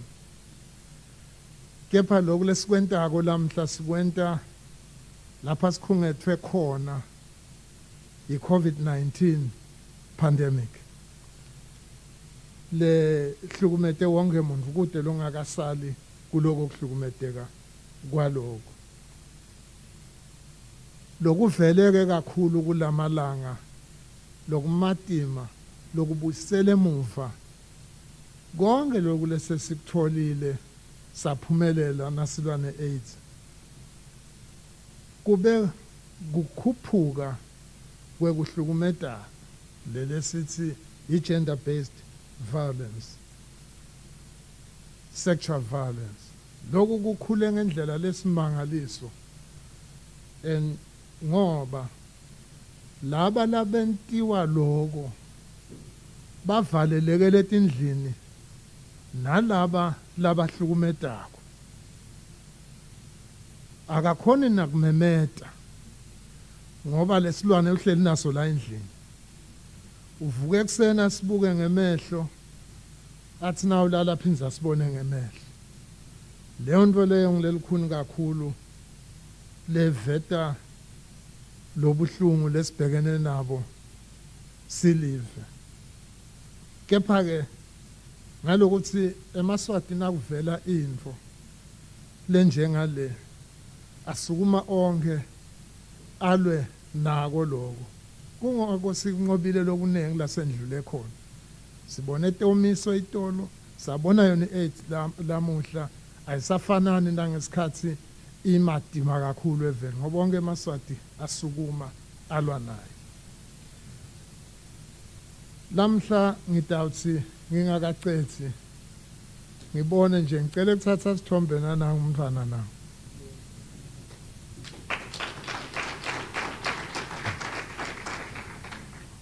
Nebatali bakhe taba ngisisobabili bese kuba ngithi nebatali sitawulungisa leso sikhathi ndawuchaza ukuthi ngentelani lokho.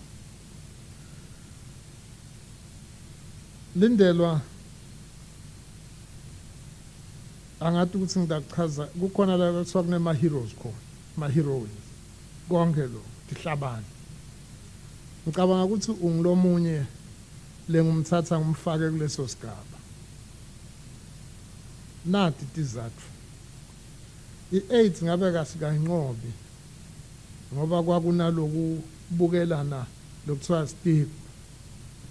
Kwaqhamuka lenye lijaha lena lamhla nayitolo besinalo lela besikhona khona bathi lakadlamini uhani ligama lakhe.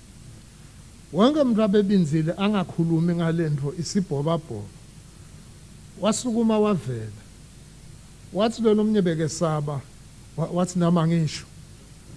wathi nalomunye bekathi he kanti kunjelo wathi angisho laphila live njalo silibona liphila lamuhla kungako ngithi lolo kwentile lamuhla yinto lesita nema-policy makers abone ukuthi kusitwa into lengekho kuma-records ngoba nihleli lapha njani bathi ukuthi banganani bantu labahlukumedekile ngoba aniva khulunywa ngabo abasho bona sigcina ngokukhuluma kuyi-theory but nasekuqhamuka lo muntu lo wathi le nto asitshele ngale ndlela lentekako ngicabanga ukuthi labaningi abanoyicabanga i-rape ngale ndlela bebayicabanga ngayo itolo nasebeve lokhu kukhona lokuvukako kungako ngithi kube sentanjena nje kanje for you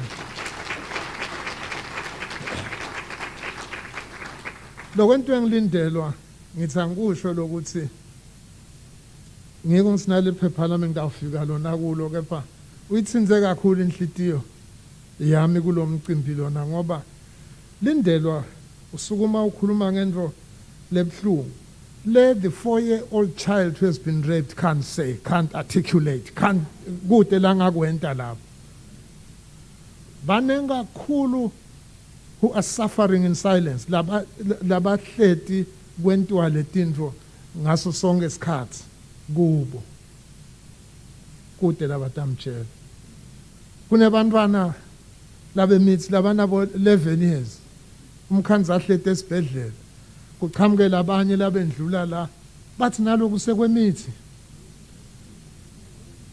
nalo lokungaka sekuthanza abafana that's how brutal we can be sibantu life we never have the feeling and understanding noma lokuqonza lokho lokuphethelo lomunye noma lo lokumehlakalele gcwele bantwana laba meme bantwana labanye ngoba akukalungi kwethwala umntwana aphinza ambeleke bafile ngale dot card labane ngasibathi kungako inzaba ukudeclareisha ipandemic lokhu kuyinto lengithenga kakhulu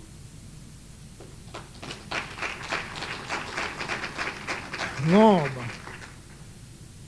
until we can reach that stage we will continue to talk and be passionate. Some of us who hear these stories daily cry and get frustrated and wish we would beat up the perpetrators and do things to the perpetrators. But we need to all do something and get committed to dealing with these issues. Organizations can be formed, but if they talk without any action, then it's going to remain talk. If we can't report these issues, we will continue to talk. We need to report the issues. But we also need to educate those people who receive the reports to deal sensitively the issues of rape. Because I have been told that some of the people who receive that information in the front line are not sufficiently sensitive to the issues. What's going there? And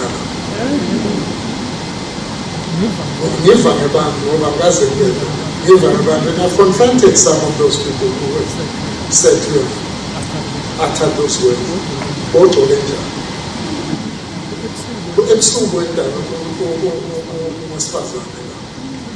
Everybody has utahamba noma nguphi noma kunini akubete ema-monster latawo hlukubetana kuleyo ndzawo. I just want to thank SWABCHA. SWABCHA has a national mandate to coordinate the private sector response on HIV and AIDS. And one of the reasons I decided to come here, and I'm going to be going to another international function from here, but I asked to delay them because I thought where the private sector is, we need to show up.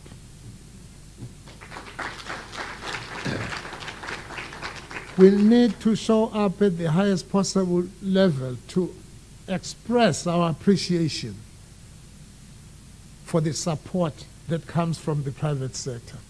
As a government, we can have all the legislation, but we cannot have the finances and the support that we need. The private sector has so many people that are employed there. And nobody thinks, now Kuluma about dealing with these issues, we always think government, but most and some of these things that we are talking about happen in the private sector as well. And the advantage with the private sector is their policies help them to be swift. They can act swift. Unlike us in the system where we push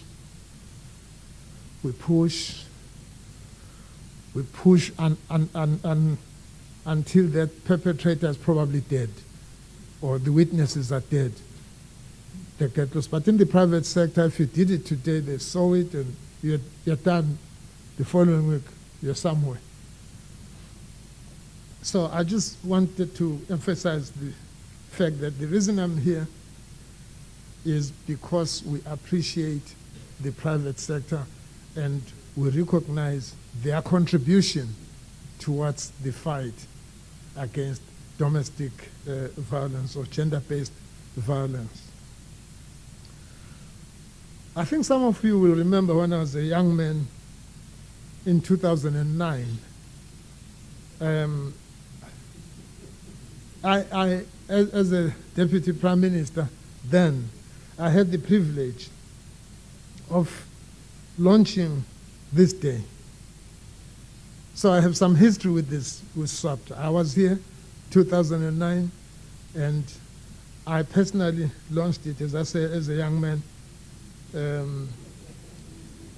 with all my hair still intact.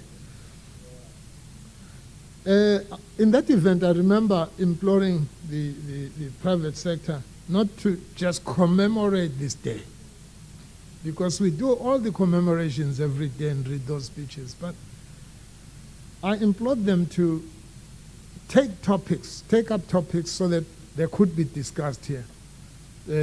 She was still there, and I can see you still here today.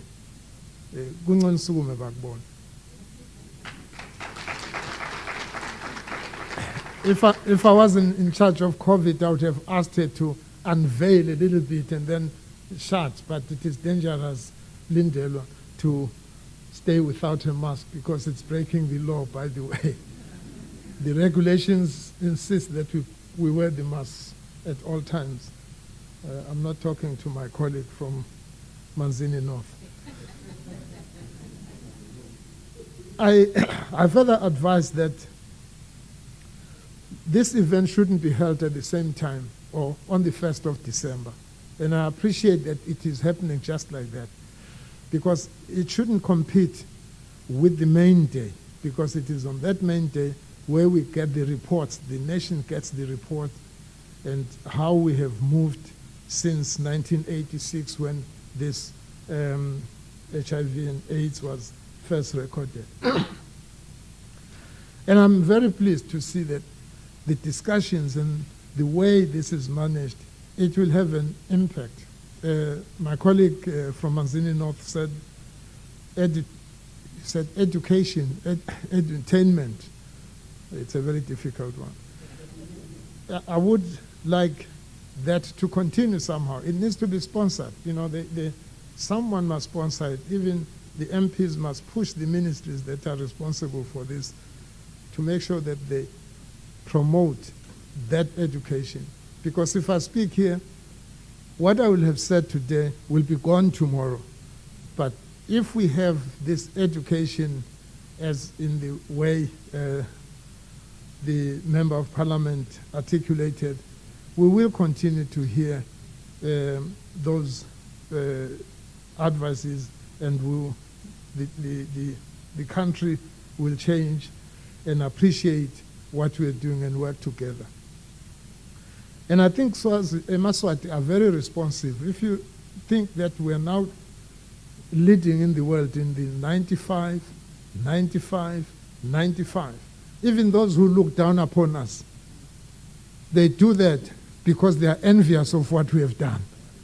It's an achievement not by government alone, not by the private sector alone, but it is by everybody in this country. Those who have been asked to stand up and test, they have gladly walked up there and tested.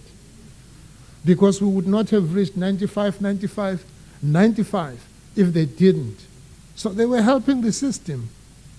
And those who got onto art, they continued religiously. You may find a few defaulters here and there, such is life.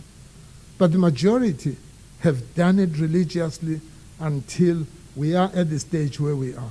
And I've been advised or informed that we might hit 100 very soon. And I trust the Maswati. I mean, having grown up in this country for the last 70 years, somewhere there, this is the only nation that I can trust because I've seen them, I've grown here, I've lived here, I've done everything here, and I believe we will hit that 100. 95, 95, 95 is going to be history with us very soon. We will hit the record of 100 before the 2030 global target. We'll do it before 2022. So when we live here, let's all talk about it. Let's all motivate everybody, those in our families, encourage them to take their art, encourage them to go test, to make sure that we move as a nation to hit 100. So I think today is a very important day where we are going to launch this support group. Not very many people talk about themselves. And for me, that's why I want a picture with you. I can show my friends that this is one of our heroines in this country, because you are. So today, while we celebrate or commemorate this day, I do want to say that the numbers that we see growing will stop and reduce. I want to tell you today that we have GBV cases have increased in January when we recorded 1420, which is 1,420 GBV cases. In September alone, the number had grown up to 9,399, which is 9,399. Now, these may be numbers, but these are human beings. And we shouldn't just look at that as numbers and go, shame. I think each one of us sitting here must stand up and say, there's something I'm going to do about this. If there's someone in my family who does this, I must report to the chief. I must report where it is appropriate, the police, and don't sit back with an animal in the house, like a snake that will kill your children, and you're sitting there, you are calling it Tibitendlu or some family secrets. That thing must just disappear. And it will take each one of us to work harder than normal to get rid of that, because we don't want it in our family. Now, the statistics that I've just given you reflects those who reported it does not reflect the masses who have been violated and have sat there and not be able to tell anybody. So they are not on this record. And that's the majority. Now, if you're looking at 9,399, it's a huge number.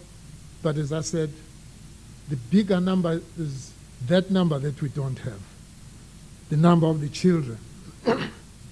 The teachers, at least now that the schools are closed, we don't have the advantage of teachers looking at a child and saying, that child, there must be something wrong with it.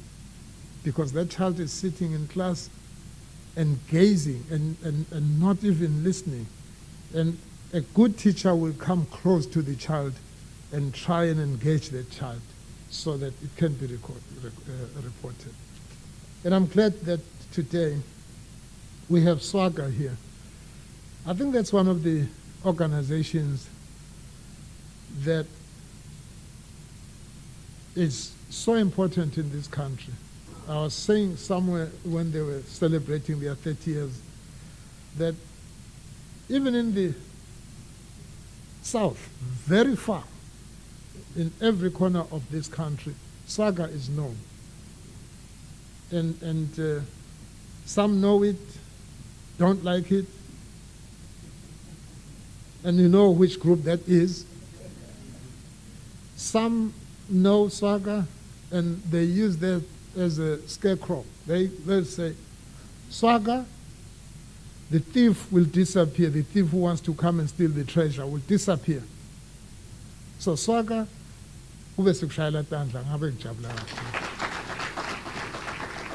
they are doing a wonderful job, and I don't know, I asked the US to begin the process of seeing that they get some subvention, despite the fact that we aren't having enough money, but we must be looking at that.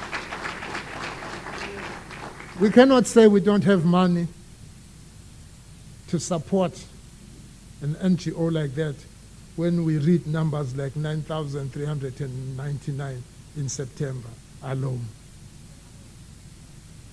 So I'm glad the MP is here, and we might remind each other when we debate these issues. I'm glad he's on my side. So, you know, our target in this country, according to our National Agenda 2022, we want to reduce gender-based violence by 50% in 2020. That will take a lot of commitment, a lot of, we don't want lip service, a lot of practical action from everyone. Don't wait until it happens to your child. Don't wait until it happens to your aunt. Don't wait until it happens to your mother. And lately to gogos, this wicked generation that would not even respect the gogos. They'll go anywhere. So we should be working together to make sure that all that we want to achieve is achievable. So now as I end, I just want to thank the private sector most sincerely, the NGOs most sincerely, for being there for the nation, for being there to make sure that the situation changes. I want to also pay tribute to nature because they are doing also a wonderful job. UNAIDS and other organizations, you are doing such a tremendous job, and we want to thank you. Because if we stand together,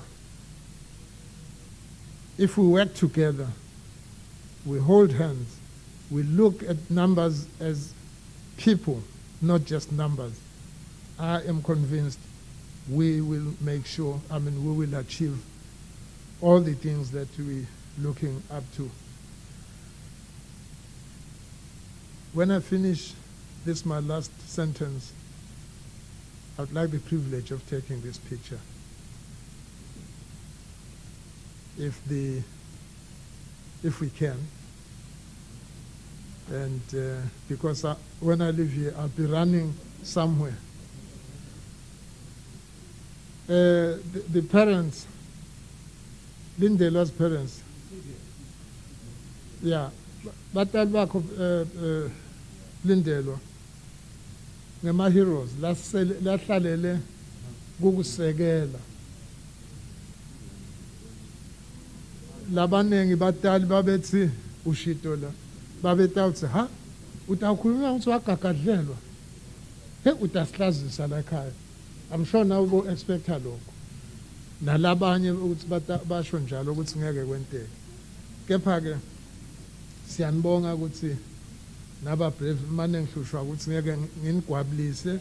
Ngiyawunibona ngalelinye ilanga kepha nje ke ngidawutadisha lapha Maseko bukabuke ukuthi ngiyakubona Dlamini, sorry Dlamini.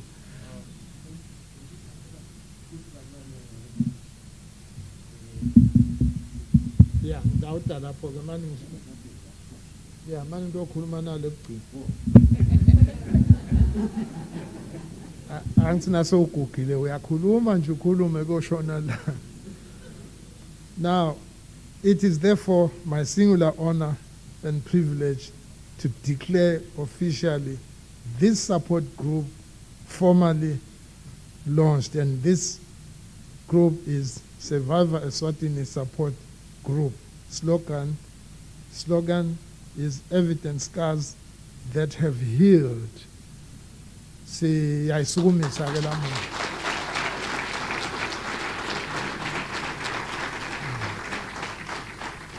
Itawusebenta ke inamathele ekuswaga ngoba lapha kunemachuthe la kaSwaga. Tanemqophe. Athi nabamba letinto waphamisa lucingo nje kwathiwa liphuma kunonhlanhla kaSwaga ungena phansi ematshe ungene phansi ehlahla ngoba sebakhona nemaphoyisa.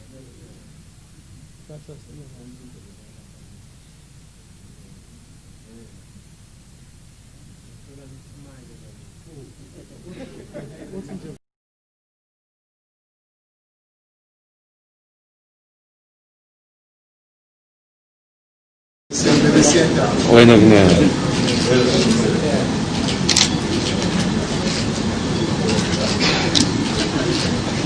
Nangabe sola usithatha ishothi uya incompetent.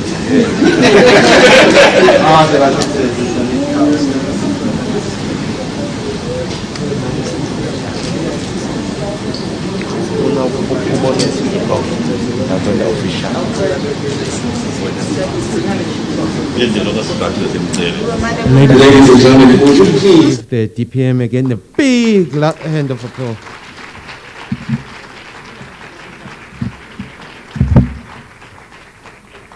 And also, and I did announce before he came that they have a tight schedule, and he has kindly requested that he be allowed to, I don't know, Your Excellency, you wanted to walk out quietly, or you wanted to make pomp and ceremony. Oh, let him walk with pomp and ceremony. So would you please be Stombe. One month is etc.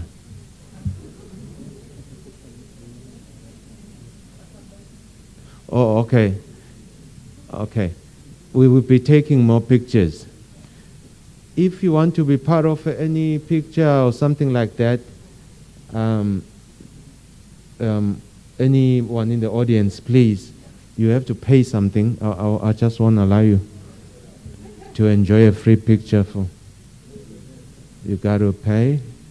We got expenses at SWABCHA that have to be met. The chairman, please, would you be so kind to be part of it?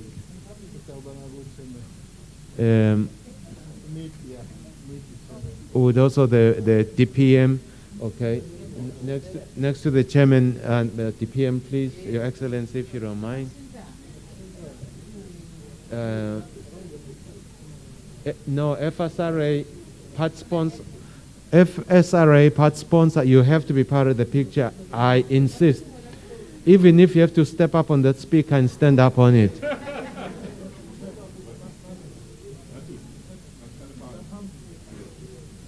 Uh-huh.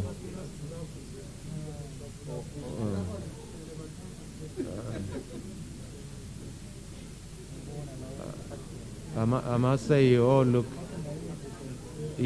beautiful. Okay, that's enough. That's enough. Ladies and gentlemen,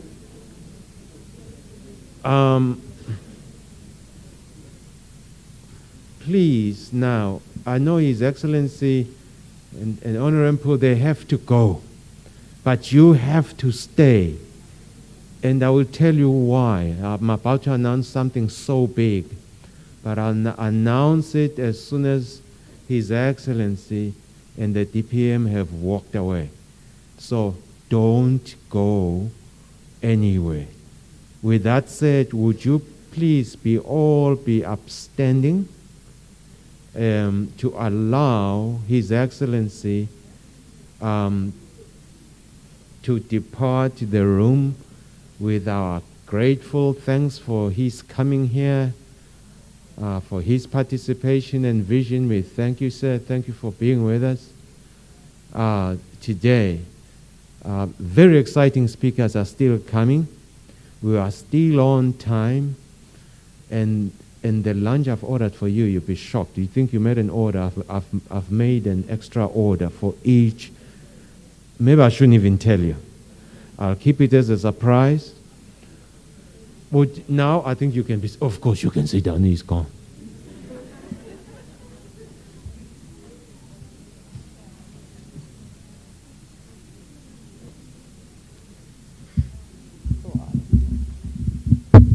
Oh, okay.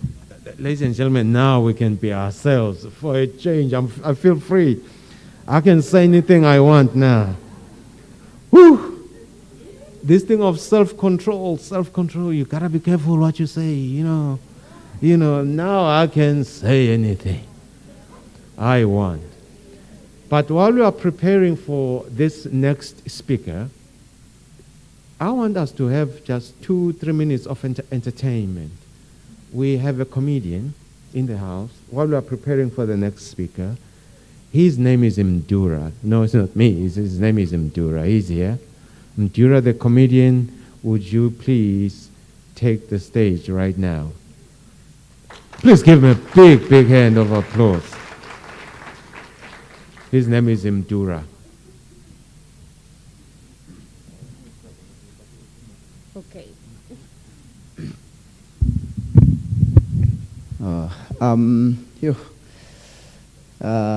Let me just observe all protocol before I go on, because once in my life I tried the whole protocol thing and I put the things on top, below, and the middle things. So I think all protocol observed.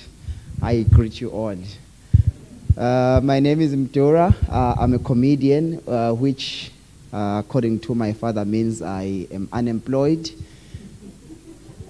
Some of you will get it, some of you will get it when you get home. It's okay, it comes in stages, you know. The humor comes in stages sometimes. It hits here, then it hits the back.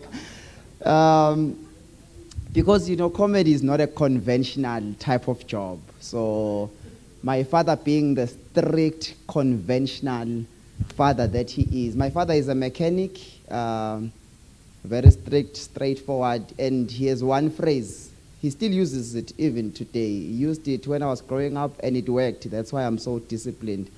My father would look at me dead in the eyes. I put the toolbox overall.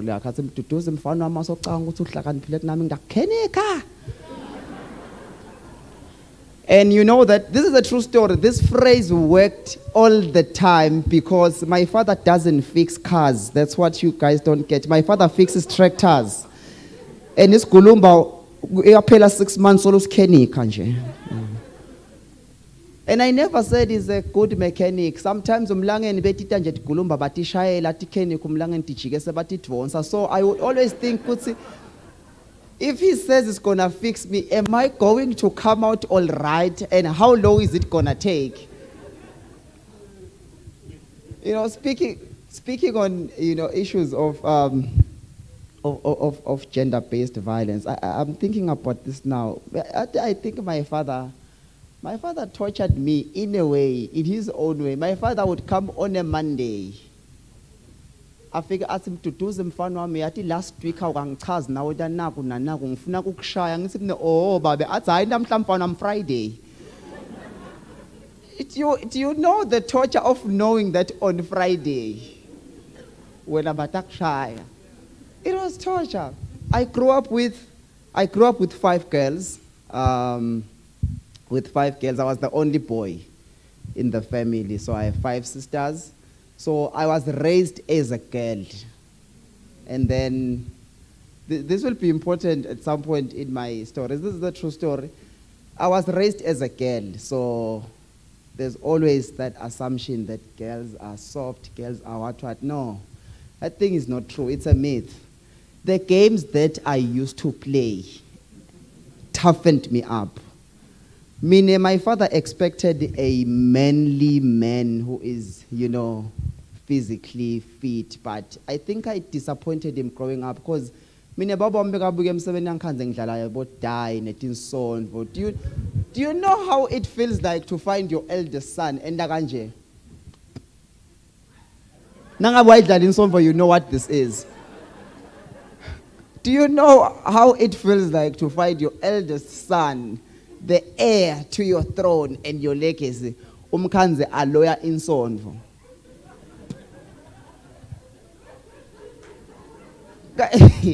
You don't understand. To me, that was normal because the way I was raised, ekhaya kithi bekude lo ngumsebenzi wabafana, lo ngumsebenzi wamfomatan. Ungikhanza njengebhokhathi yami ngiguqe phasi inkoroba. That was very normal. Ngwasha teacher. So to me, this looked okay. This to me. This to me was fine. Oh, P. Oh, you.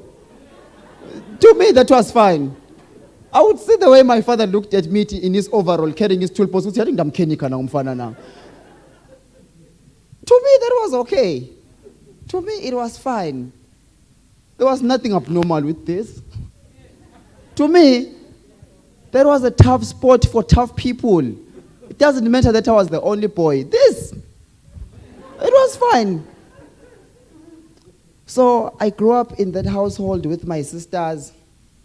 And then, you know, my sisters got married. And then suddenly, now I need to be big brother. Grow up as a girl. Now I must be big brother. And sisters have this tendency. If there's anyone here who's a sister to someone, now I'm telling you this. Sisters have this tendency where when they get into relationships, they do not weigh the boyfriend against the big brother. Because you see me, my size, I can't do anything. I feel like I'm entitled that as your big brother, even though you are older than me, so you might marry a guy that is, you know, bigger than. I feel like I'm entitled to vetting this guy and saying, but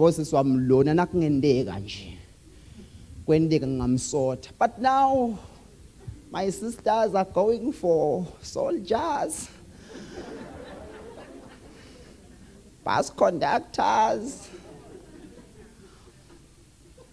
And then this is a true story. You see, as a big brother, by default, I am supposed to protect my sisters. It doesn't matter how big you are, how strong you are, but when it comes to my sisters, I'm going to come through as a big brother, you know. But then, now, if these people are stronger than me physically, then I will have a problem. I once had this instance. This is a very true story. This is my encounter with GBV. You know, growing up with sisters, you know how guys sometimes want to test themselves. And so this one time, My sister calls me, my older sister, she calls me, she's about 8 years older than me, so you can imagine how old the guy is. The guy used to be, a police officer at some point, but then now got another job. So this guy at some point was trained to deal with violence professionally. You understand where I'm coming from? At some point, this guy was paid money to sort out violence. And now my sister calls, because I always tell my sisters, guys, when you get into relationships, you must show me these guys, because they must be smaller than me, not bigger than me, because I must sort them out, So I think my sisters have got this tendency when they are fighting, when they are arguing with their spouses, they have this tendency of saying things without my consent. Saying things to the guys without my consent, things that involve me. Something like, because sisters do this a lot. Mina nje usongithinza mduduzi. Takusotha mfana mduduzi lapho ungaka. Where do you even start? I'm excited to be here as an artist because, as the Honorable MP said, as artists, I feel like we have a role to play in terms of edutainment, in terms of talking about, because we have a voice. I'm a stand-up comedian. I use my voice every day, do videos that reach so many people, putting in the messages there. As artists, we have a voice and we've got something to say, because some of the things that happen in society, we portray them in terms of, the different art forms or different genres of, art. So you do see a little bit of someone's personal life maybe there through their music, through their comedy. For example, if you do remember the Honorable MP Timothy Mieni, at some point he was one of my favorite artists when we used to sing with Ngandweni. I think you remember that group. I used to love that group so much. I still love the group even now. They will still remain one of the all-time favorite gospel groups in the country that did the greatest things. But inginga yemhlonishwa umhlonishwa uyakhala manje lathi ngomeni takhe. Bekakhala umhlonishwa uzuthi ubute ukuthi uchubeka uyijive le ngoma noma umbute ukuthi umhlonishwa right. He used to cry so much. He used to cry so much. And I remember so many people used to say, guys, when the Holy Spirit takes over, I was like, yeah, the Holy Spirit, but umhlonishwa, akusiyo Holy Spirit kuphela le. Umhlonishwa, if you noticed, go with me, you will realize this. Umhlonishwa, beti selected leti ngoma bekakhala kito. And it was during the time when Ngandweni was still starting and they were struggling, you see. Think about it, they were still struggling. I think at that time, he was just the only one who was employed. As nakathu yahlabela bukela ngembasi bang 36, but awugibela ngani laba. I think naloko bekusifaka sandla because they were still struggling at that time. As nakaqala ethi ngoma, because he would cry in those songs that talk about poverty, because beba sangekho right. Would cry when I was singing songs like Mtimi Senja Watugibela ngani Athu ubuke emuva athi uyahlabela sibuke emuva kaze nabo mzwakhe bala nawe mzapho ufuna ukugibela ngami. So he would cry because they didn't have enough resources at that time. They would cry. So you see that in the art form, there's a little bit of reality. He would cry. Just like Polocha, even when na Polocha bekakhala, ngoma takhe bodiva sithi khuluma ngethi mvethi ngahambi kahle bekasangekho right. Indvodza say iyakhala. Iyakhala le ndvodza hayi kwathi kusoma itawusoma njani ngenamali vele. So he used to cry because he didn't have money. But when he was okay, you could tell because I saw right. The songs are different now. Ungithatha lapha. Hangibeke lapha. Hangisuse lapha. Hangibekelele. Usho imali. From zero. Usho bank account le. To hero. It's all right. Nemhlonishwa naye at some point. Wayekela kukhala. Because bese ba right. started singing different songs. He stopped crying in those songs. The second right was winning awards. Built a triple story. Do you know how much money you need to build a triple story? You build a double story. He built a triple story. He was okay. He was doing all right. And when he was winning awards, he was doing well. Then the songs started changing. Could tell now they are okay. Hey, like Holy Spirit, la now. Mal say right. Hlaben ngoma lihlukile. Dedani anginazi. Tshela nini phela? Nithi suka niphambi kwa. Azange sakhale kule ngoma leyo. Never cried even once. You can go back to it now. You see a little bit of reality in the things that artists sing about. You will see a little bit of reality.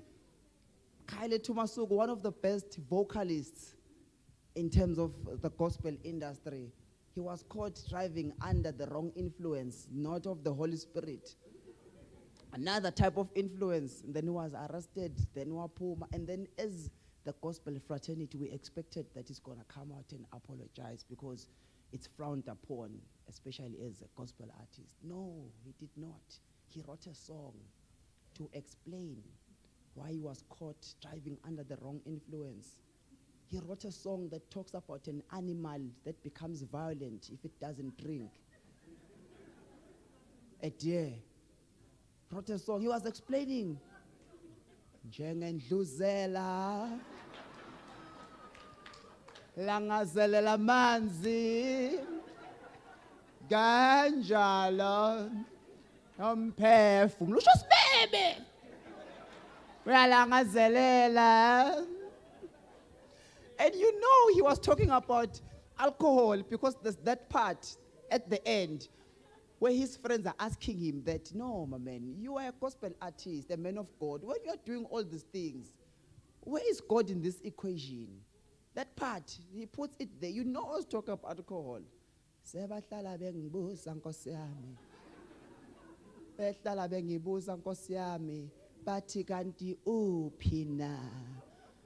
Lo ngithi mina kodwa noma kunjalo umphefumulo wami. Thank you so much. My name is Victoria. Thank you for having me.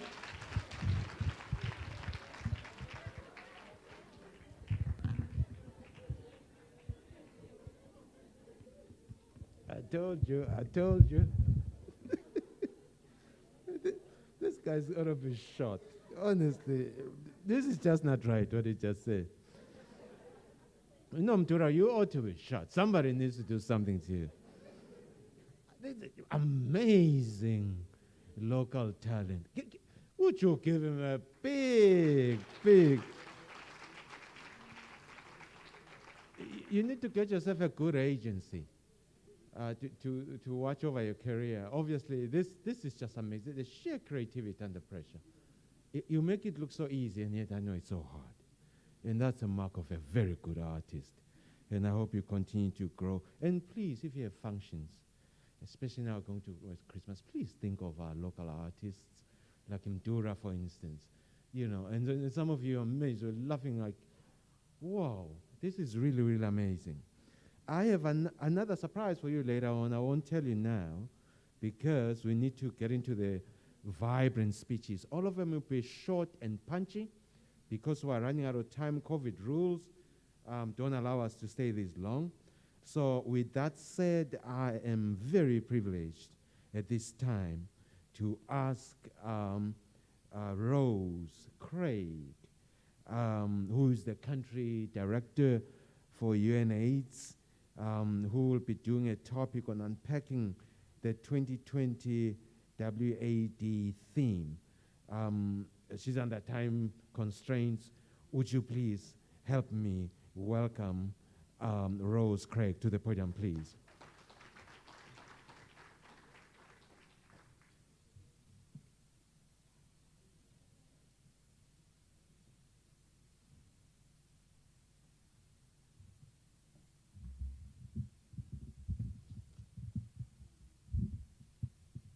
The Business Eswatini CEO, the SWABCHA Board Chairman, NACHA National Director, SWAGA Director, FSRA CEO, SWABCHA CEO, distinguished ladies and gentlemen, good afternoon. I'm really pleased to be here with you today. As introduced, my name is Rose Craig, Country Director for UNAIDS, and I just want to start by really acknowledging those who have spoken before me. I think we've had some really dynamic speakers this morning, especially the young lady. I was really touched by your testimony. And I want to just start by saying that I want to really emphasize some of the messages that were spoken. I think you've already really done the speech for us. I want to say that especially when it comes to mental health is really, really critical. A lot of studies are finding that there is a direct correlation between mental health and HIV. Basically, people who have mental illness are more prone to getting HIV. And people living with HIV are more prone to mental illness. So I could not agree more with your recommendation on the issue of taking these mental issues very seriously in the country. I also want to agree with what was said by the Honorable DPM regarding the importance of everyone getting involved when we talk about gender-based violence. In many countries, we found that when the bystanders, when people observe and see something wrong and they speak up, it really has an impact. What I would say is that behavior that is condoned is behavior that is repeated. When you see someone be violent, whether it's your neighbor, whoever it is, and you don't say anything, you actually are condoning the behavior. So I'd really encourage us, just as the DPM said, to be active bystanders and to really speak up about these issues, because we also know the very clear linkages between gender-based violence and HIV. It is a key contributor for HIV. We cannot address HIV and meet His Majesty's vision of ending AIDS as a public health threat in Eswatini by 2020 if we do not address gender-based violence. It is unfortunately a key issue here in Eswatini, but also in the SADC countries. But as was said, Eswatini has done so well in that we have achieved 95, 95, 95, which are global targets. This is a process that UNAIDS go through where every year we evaluate how every country is doing in addressing HIV. And we found that Eswatini was doing extremely well. As was said earlier, we are the only country that has achieved 95, 95, 95. It is not an easy target to meet. It has taken the participation of everyone, including the private sector. And I'm really confident that in the same way that we have achieved 95, 95, 95, ahead of everyone else in the world, we can also tackle this issue of gender-based violence. I really believe in Eswatini. I believe that we can do it.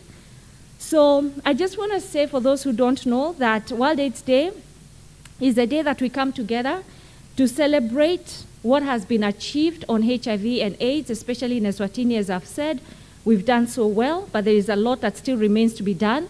But it's also a day when we come and really just think about those who have died because of HIV. We also come together to learn more about HIV. This year, the theme is Global Solidarity, a Shared Responsibility, which has been adapted in this country to be Simbumbene, Mimi Nawe, Sinkoba AIDS Nga 2022.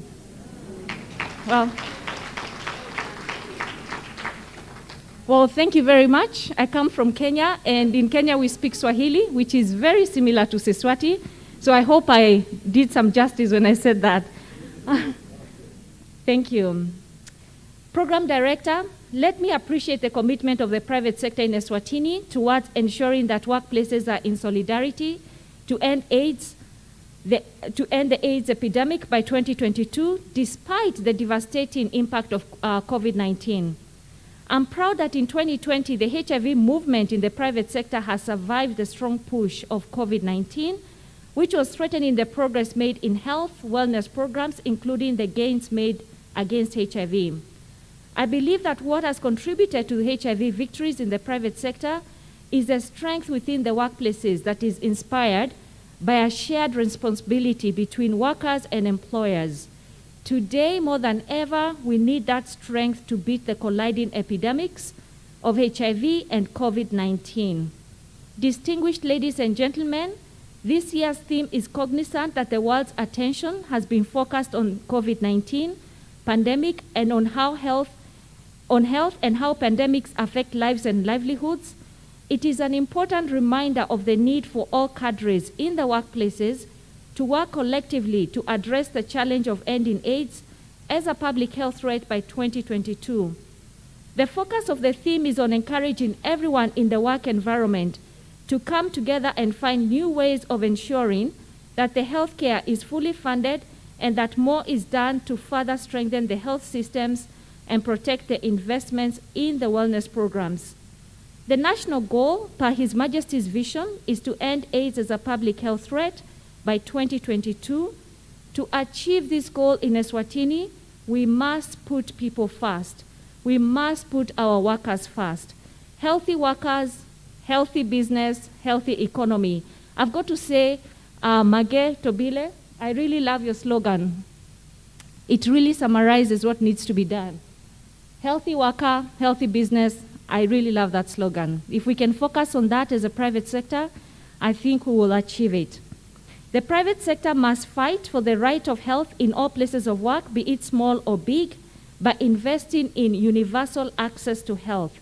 Barriers such as lack of medical aid and lack of flexibility in the working hours that prevent people from accessing health services are a major challenge that we need to address.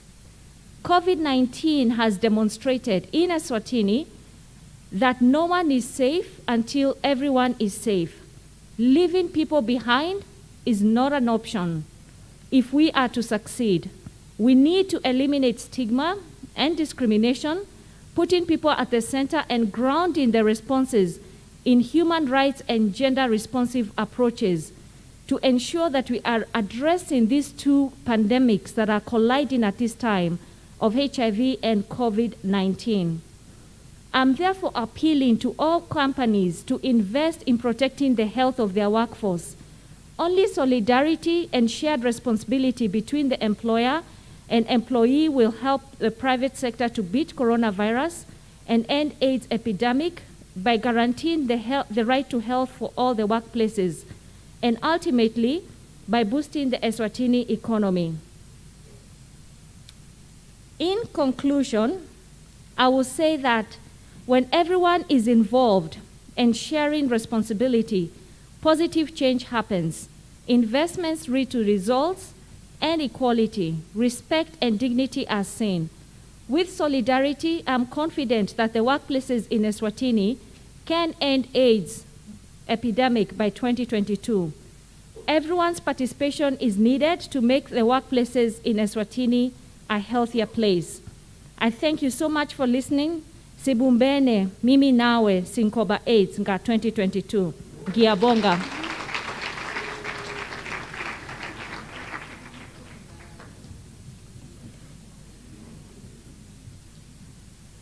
Such an incredible lady. Wonderful speech.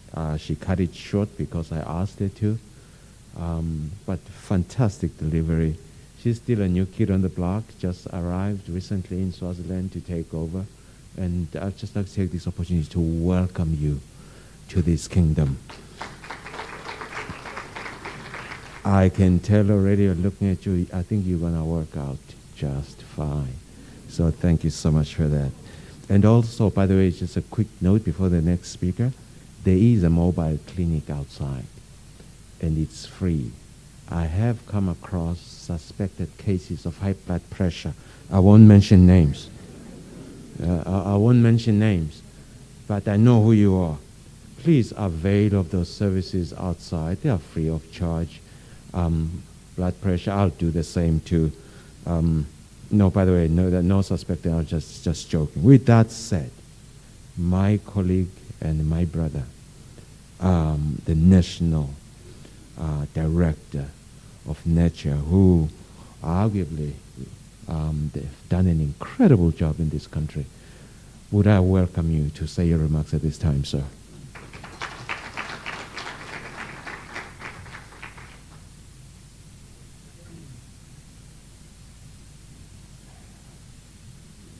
Thank you, Babet Lamin. He has really kept us. He have really kept us awake, Ngosi. What a wonderful speaker we have here. Ngicela kucabanga protocol, and firstly, in the absence of the TPM, to thank the TPM for coming, and the Honorable Member of Parliament, Babe Makford Sibanze, who's also my MP, Babe Fagutse. And Babe Nati is also my MP. And I will not declare how I voted, but he's also my MP. So, can I also recognize the chairman of SWABCHA, Babe Fagutse. Thank you so much for leading this very agile organization called SWABCHA. And also to thank the director of SWABCHA, Margaret Lamin Tobile, and the team at SWABCHA. You guys, you are just wonderful, great. I cannot describe this organization called SWABCHA. Maybe to mention through you, Chair, that I've served, I think I'm one of the longest serving members. Yeah, BCHA. It was called BCHA, and then from BCHA to SWABCHA. It's one of the subsidiaries of nature that are performing very well. In the past 9 years, the board has never given me challenges when it comes to the budget that goes to SWABCHA because of this high-performing institution called SWABCHA. So we really appreciate SWABCHA. And also to thank my sister, UNA's country director, who has now learned to pronounce Ngoba. Ngoba is difficult. So I remember when we had the influx of some people from the East.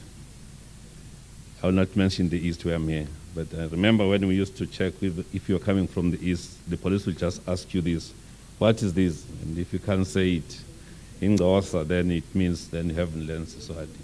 The fact that you can pronounce it Ngoba, then it means really you have picked up very quickly the language Siswati. Can I also thank the CEO of SRA for the support. We really appreciate the support. Ladies and gentlemen, can I say to all the directors, colleagues that are here, thank you so much for your support towards HIV and the issues of GBV. They are very close to my heart. HIV, I live, I breathe, I think HIV every day. So I thank you for your support. If you allow me, Program Director, I'll take a different approach to this. And don't blame me, I was asked by the CEO of SWABCHA to say, please, can you tell us what's this all about? Sibumbene, ngimi nawe, sinqobe AIDS, 2022. And people are saying, yini lokubumbana, yini lokunqoba, yini lo 2022, and what does it mean ending AIDS? So I'll take 5 minutes of your time just to go through this, and I hope by the time we leave, people will make at least 80% to the quiz that I'm going to have at the end of my presentation.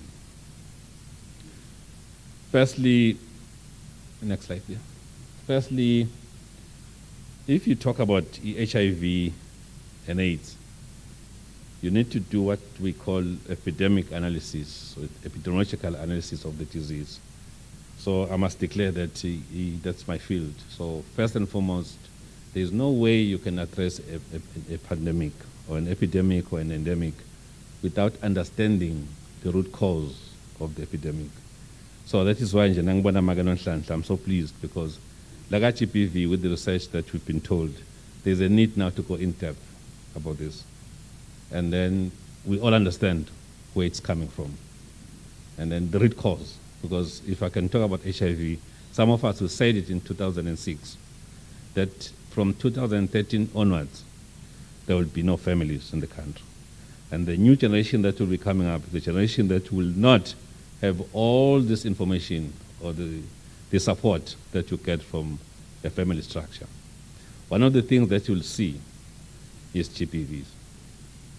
Because these are people who grow up without support structures. So it's very important that we go deep down and understand the epi analysis of these epidemics. And I put EGPV as part of the epidemic in this country. And secondly, everybody's talking about ending AIDS. Can I mix this word so that we can understand? Because it's AIDS. But I don't understand, I don't think people fully understand what does it mean when you talk about ending AIDS? Because others are saying, I would never say tubukele.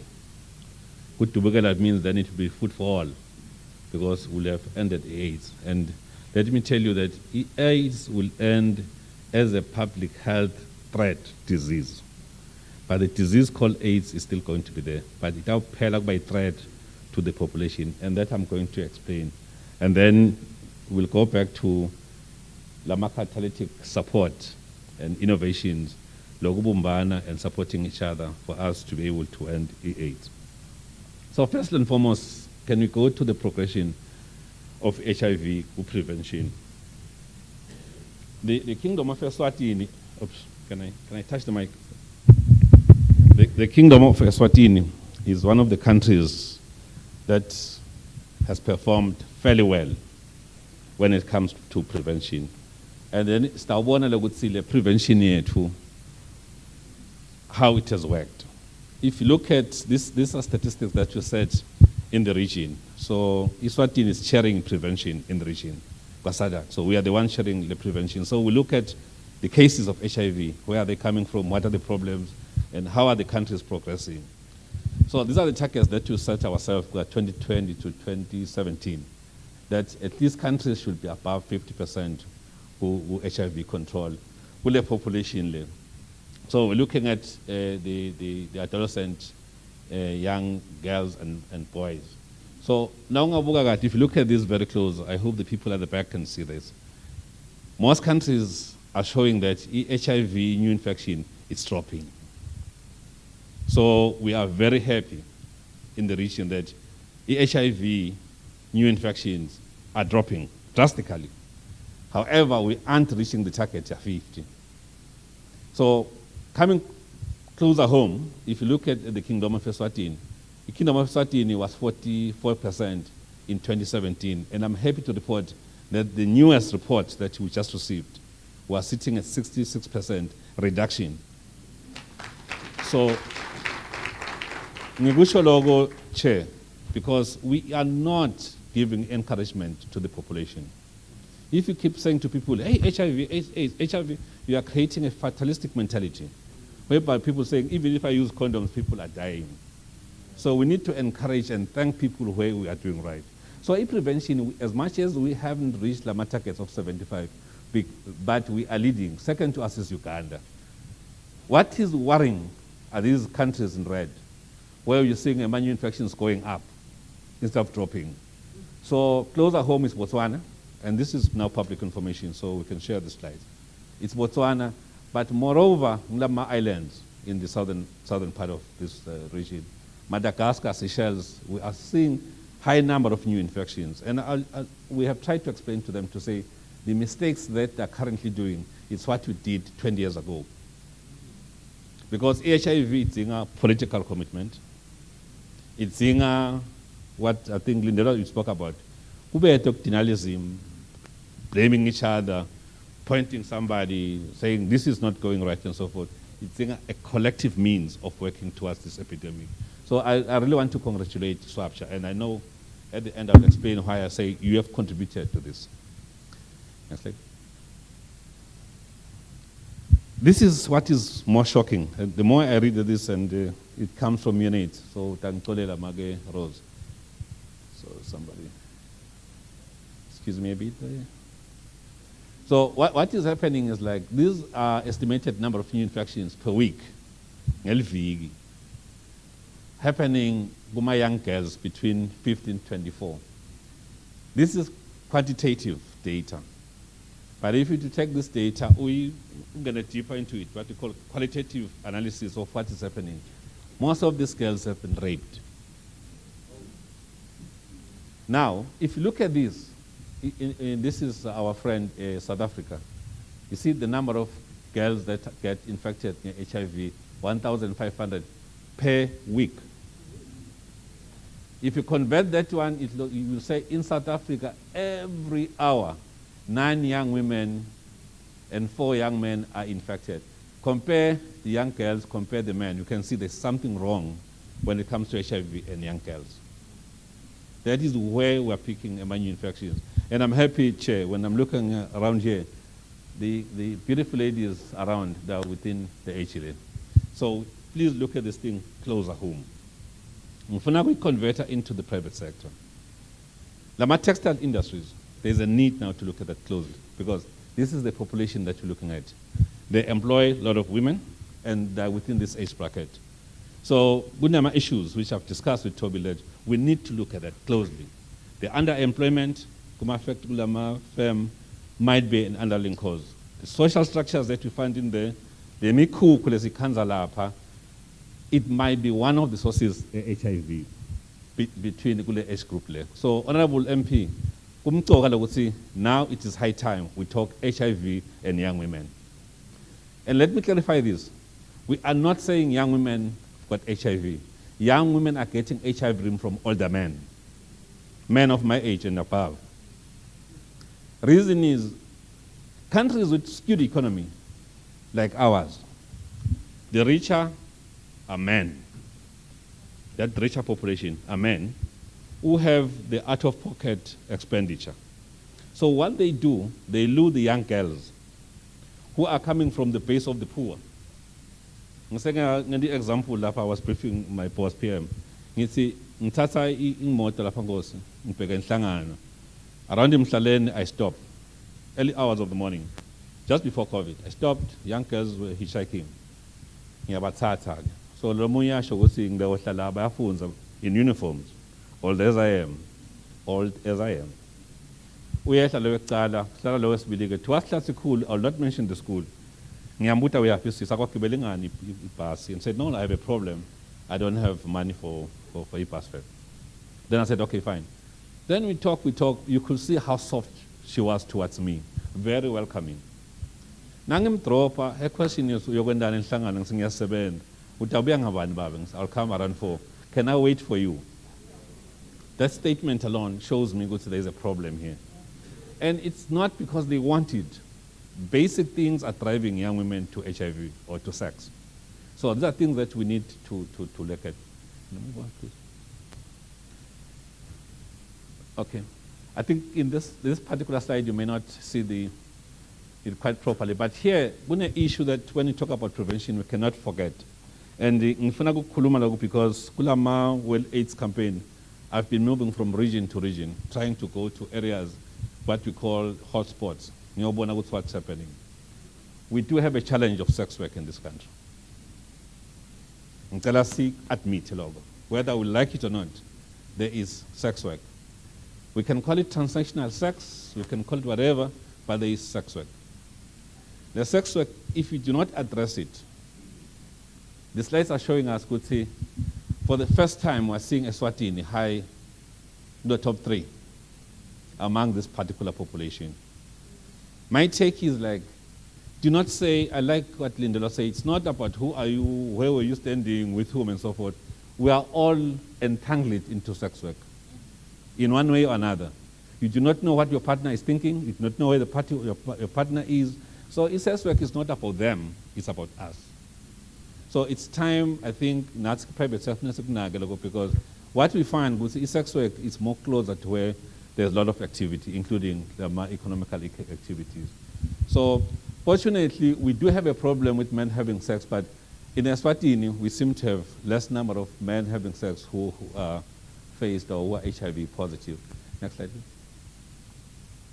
So, and then there's the issue of stigma. And I like to talk about stigma and GPV. The success of this country is at some point stigma was here, but 2000, 2001. But we managed to push stigma to this level, 2014. And the 2017 report is showing us the stigma sits at around 8%. Stigma and discrimination towards HIV. That's a huge achievement. Because with stigma, there is no way you can address HIV and AIDS. Ngiyakhumbula nje baba chairperson, thina were the first one kusebenza bathi the private sector. Can I disclose this, Tobile? Sina Tobile. Umsebenzi wethu was so simple. It was going to the private sector and distribute condoms. We were working at FLAS at the time. Then we improved from distributing condoms to counseling, treatment, and testing. When we were distributing condoms, we were the favorites. We're coming, people, hey, condoms, please. By the minute we started doing testing, they will see this car written or this vehicle written flowers. People will just run away. Reason they knew that we were actually asking them for a testing. But today, Namhlanje is and I know people are going to do massive tests, and people are talking about the HIV status openly. So it's one thing for us to be able to reverse anything in an epidemic, you need to invest in issue stigma and discrimination. Next slide. That treatment, I will not be much on treatment. I think people have discussed about the issue, 95. But what I like about this slide, it's treatment yet. As early as the 2016, we have seen it going up. Laba bomage, laba bobabe. So, emaswati lamaning at treatment. So that takes us to the next slide, whereby the celebrate the issue would see 1995. I wonder who's Panba money shocked 95. The world just put the world through UNAIDS has put a target of 95 by the year 2030. Heads of state signed to that to say, come 2030, we are going to be 95. We also signed. We were in New York then. Now, Nasibuya in 2018, we got a pronouncement to say 2030 Kashan. You are telling me that people are going to be living with HIV and dying of HIV and AIDS from 2018 until 2030. Delvu Solar 2015, which is ending AIDS by 22, Labu we would say, 95, before 2002, 2022. So 95, like I've said on radio and other people have said it, we would say, we need to go, and I want to clarify this so that SWABCHA knows this. Because I hear people making the first 95 not really a good statement or a right statement, or a correct statement. 95, would see, for those who are HIV positive, not everybody, for those who are HIV positive must know their status. The problem we have, those who are HIV positive, they don't want to test because they know that they're positive. So they live this borrowed life to say, I don't have HIV. So we want to get those who are positive, but they do not want to test and know that they're positive. So when you look at as I talk today, Nalo 95, we seem to be at 96. So it means most people, so what it means most people who are HIV positive in this kingdom, they know that they are positive. That's a good move. In other countries, but they're battling with 60%. So we're now talking close to 96% of those who are positive know that data. And those people are taking MR drugs, they're taking the ARVs. And after taking the ARVs, they are suppressed. So that's where we are now. And we really encourage that. We are left, and that is the last mile that we're talking about. So if you see us aggressive on HIV, it's because this last mile is going to be a difficult mile. Somebody was saying it's difficult to be in the pinnacle of the hill. Chances are, when you fall, you'll fall back. Our policy, we are pumping. So not if we are not careful, the world will say, Ben Sasale pretend because then we move. So that is what we want to push. Next slide. Emma said for ISLA, which we appreciate. Next slide, please. So, Eswatini, this is what the slide I want to share. Just press one. Press again. Once, yeah. Once. Okay. Because this is starting late 1986. I'm saying this because COVID, GPVs, we are really doing the same mistakes that we did as a country. Lapha new infections lapha. If you look at these, my infections are Africa 18,000 per year. And this is where we missed things. And Nangibuga, some of the epidemics just now, we're actually doing the same mistakes that we did like 2000 or 1986. And the only thing we had in terms of the technologies, because you were Markford by this time. The only thing we had, we APC. It was abstinence, B. It was be faithful, condomize, abstain. 3 things, best NATO. If you cannot abstain, if you cannot condomize, if you cannot be faithful, you are doomed to HIV. Now, totally HIV, AIDS love. The only thing we had, basically, you must die with dignity. Sabana palliative care, hospice was doing that. There was nothing, was nigh. But now, HIV, we made a mistake, a lot of mistakes. We didn't success in terms of our APC bed. But starting from here, I would like to really commend the government of Eswatini, starting from 1987, where we started to see the industry. Lama programs that were more focused. Send them campaigns, I think you are Kumbulas bands. No sex. Who remember that campaign? No sex. We just went around and say, please, for 3 months, assessing a lad, we tried that campaign. I want to say, hey, there's a problem. But an excuse not to have sex in the household, so they'll have sex outside household. But these are things that we tried, we tested. They failed, but we tried. With epidemic, you try. If it doesn't work, you stop, you try something else. Kuna campaign la beitswang ndakutholan. Akithethwa khona nang. Ndakutholan, it was a question of like, if I give you sex, if you get sex from me, ndakutholan nguwe. So the man will give you money. Am I saying it right, Bobby McFord?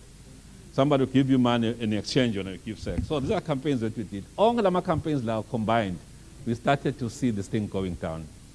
Next slide, please. So, lapa saqala i-PMTCT, mother-to-child transmission, and if you look, HIV had dropped to this level, the line level. These are new infections. From Lego 18,000, 2,000 new infections per year. And this is a good presentation for Swaziland to say we have moved. What is ending AIDS? Ending AIDS, the issues must come together. Next slide, please. Who's doing that? The ending AIDS in Swaziland, it means the new infections and the death rates must meet. This is what we need to do. We need to scale up the prevention. So I will not go to that effect, but Lagma private sector, there is a need to look at prevention very closely. Ngisenga buka lenye company chair sengiyacetha. Nakhanza ukuthi i-HIV now is 6th or 5th in the priority list. We should be careful. Anytime HIV can resurge and come back again in a very, very different manner. We need a differentiated epidemic control. We cannot treat the country as if linear. Lama behaviors lawa ahlukile. Like what you are doing now, if you go to her, we find a different approach. She's going to find a different approach. Now let's scale up of treatment, now let domestic financing. If we combine these together, we would see the next coming 2 years, this is the 4 things that we want to do. The way domestic financing, the treatment, the prevention, that is how we're going to control the epidemic. Chair, because of time, can I end here? Thank you so much. Sorry for taking your time.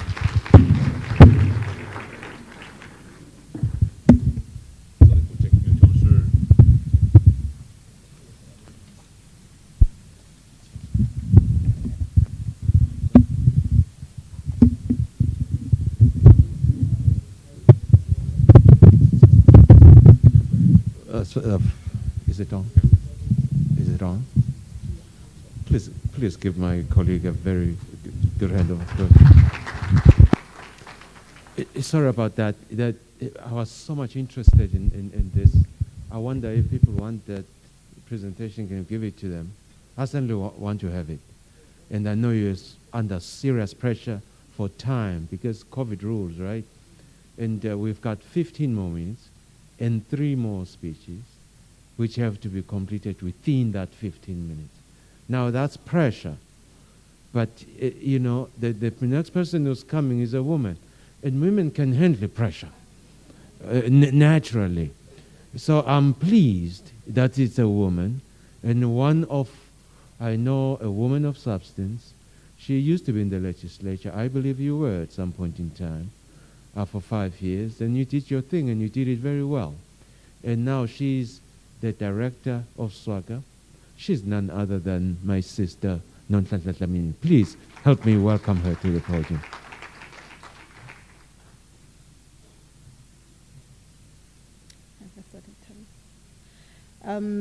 Thank you, Programs Director. I think in the interest of time, I will omit the salutations and just say all protocol observed. I've been asked to give an overview of the 16 days of activism campaign. Can I have the next slide, please? I would go straight to the point. Can I have the next slide, please?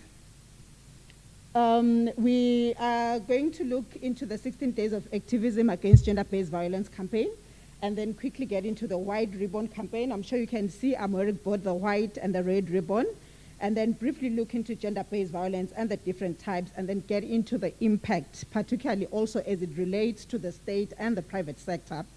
Next slide, please. The 16 days of activism against gender-based violence campaign is an international campaign that is meant to challenge violence against women and girls. The campaign runs every year from the 25th of November, which is the International Day for the Elimination of Violence Against Women, to the 10th of December, which is the Human Rights Day. There are other significant dates, like the World AIDS Day that we are commemorating today, and a lot of other days that actually come in during this time. And each year we have a theme for the 16 days. And this year's theme, which I'm going to unpack very shortly, is that Orange the World, fund, respond, prevent, and collect. And what does that mean? It means we have to bridge funding gaps.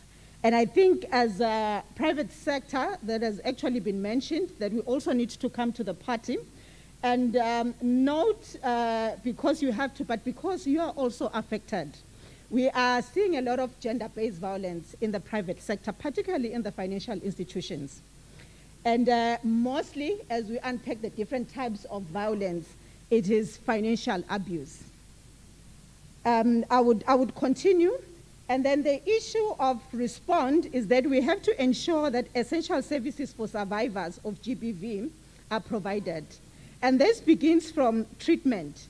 When we have been physically violated, I've had some instances, and it's so painful. The other day I had another lady whose hands were chopped, all of them. She has to go for physiotherapy.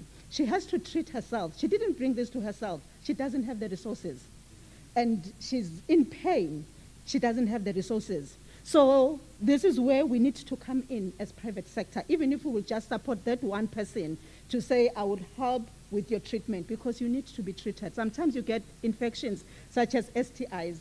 We have young children who have been sexually abused, and I'm sure you read the newspaper yesterday, a 4-year-old child raped by a teacher. And quite often these children would actually be tongued. We've had cases where the vagina would be cut and connect with the anus. You would need to do, yes. And these are the things that we see and have to deal with every day. That child needs to be sutured. That child needs medical treatment. But they have no means to do that. And this is where we can actually play our part.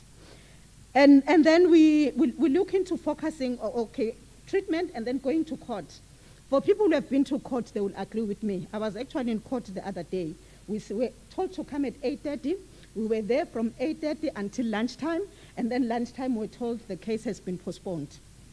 And then you imagine when the perpetrator comes from wherever that is coming from the cell, he's provided with transport and everything, but nothing for the survivor. The survivor had to make her own means to actually go there. And if she's not available to testify, that could also be a problem. She needs to eat while she's there. Even if it is just providing those packed lunch, just for the survivors to eat while they're in court. The story goes beyond that. And Lindola rightfully said it, the after. The trial has been made, and then what happens to the person? And this is where we also need to support. The prevention, we need to focus on prevention, because once the violation happens, there's no amount of counseling that will actually make it disappear. The scar could heal, but it will always be there, and it will always remind you that I was violated. So if we can prevent it, that is all the best. And then the issue of collect, it talks about collection of data. We need to have data that would speak to the issues. And we know there are so many of them that are underreported. We know there are so many children who are suffering today because they've been told to keep it esitibutendlu. And being a person from the health background, you know, even if you're not from the health background, you know, so why do we then allow people to keep it esitibutendlu? And then 2020 has been a different year for all countries, not just for Eswatini, as most countries had to implement the lockdown as a measure to stop the spread of the coronavirus. And guess what happened? GBV intensified. Even before there was COVID, statistics were revealing that 85% of incidences of violence actually happens at home. So imagine then if people have been asked to stay at home, what happens? Can I have the next slide, please? I would then look into the White Ribbon campaign briefly.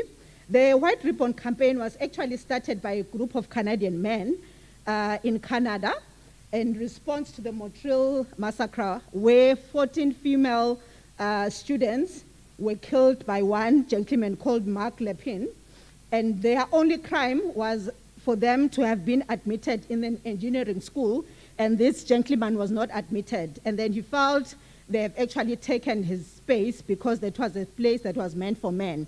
And then he went into the school and ordered men to come on one side and females on the other side, and then she gunned down all the female students, and then later killed himself.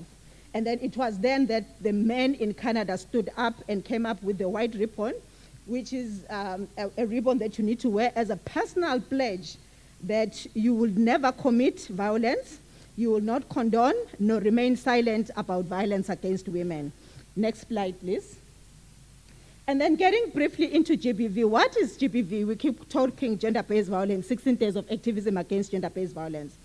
It is a violence that is directed to an individual based on his or her biological sex or gender identity.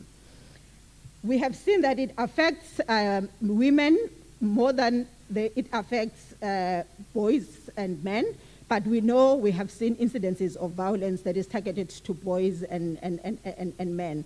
And why we are saying it's directed to the opposite sex is because the person who will punch his wife or his husband will not do the same thing to his employer or a colleague at work. It would only be perpetrated to this other person. Next slide, please. We will then look briefly into the causes of GBV. We have seen that it is all about power and control, and power comes in many forms. So if you are going to be violating the other person, you'll end up having your physical power, that you are strong, uzdagela, your financial power, that you have money, and that is why you are actually seeing more trend of women also being abusive, because you are seeing them also having that financial power, or it could be the position that you are holding. What we have known and realized is that it cuts across culture, age, religion, so it doesn't matter whether you are educated, it doesn't matter whether you have money, you can actually be subjected to GBV.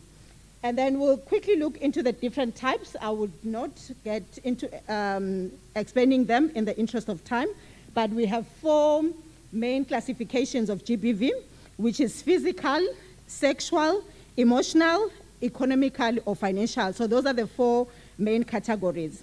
I would ask us to move into the slides. Physical, I don't need to get into that. That's the punching. Sexual, it's your rape. Can we move on? It could be even attempted rape, like Lindela rightfully said. It sometimes people think if it's attempted rape, then it's less impactful. The effects are equally the same. And then we have your emotional, and it has been seen that with emotional abuse, men are mostly subjected to emotional abuse. They have to deal with a lot of issues where they bring up children thinking they are their children when they are not. They are called names, verbal abuse, and that sort of thing. So we've seen a lot of men coming up with emotional abuse. And then we have the economical or financial abuse, which involves taking your salary. People are forced to take loans. That is why I said the financial institutions are more prone to financial abuse, where they will force you to take a loan, you build a house, and then they chase you from the house that you have built with your own resources while you still continue to pay for your loan. And then you imagine how this person is going to perform at work with all those conditions. Can I have the next slide, please? I would as I get to wrap up, talk about the cycle of violence.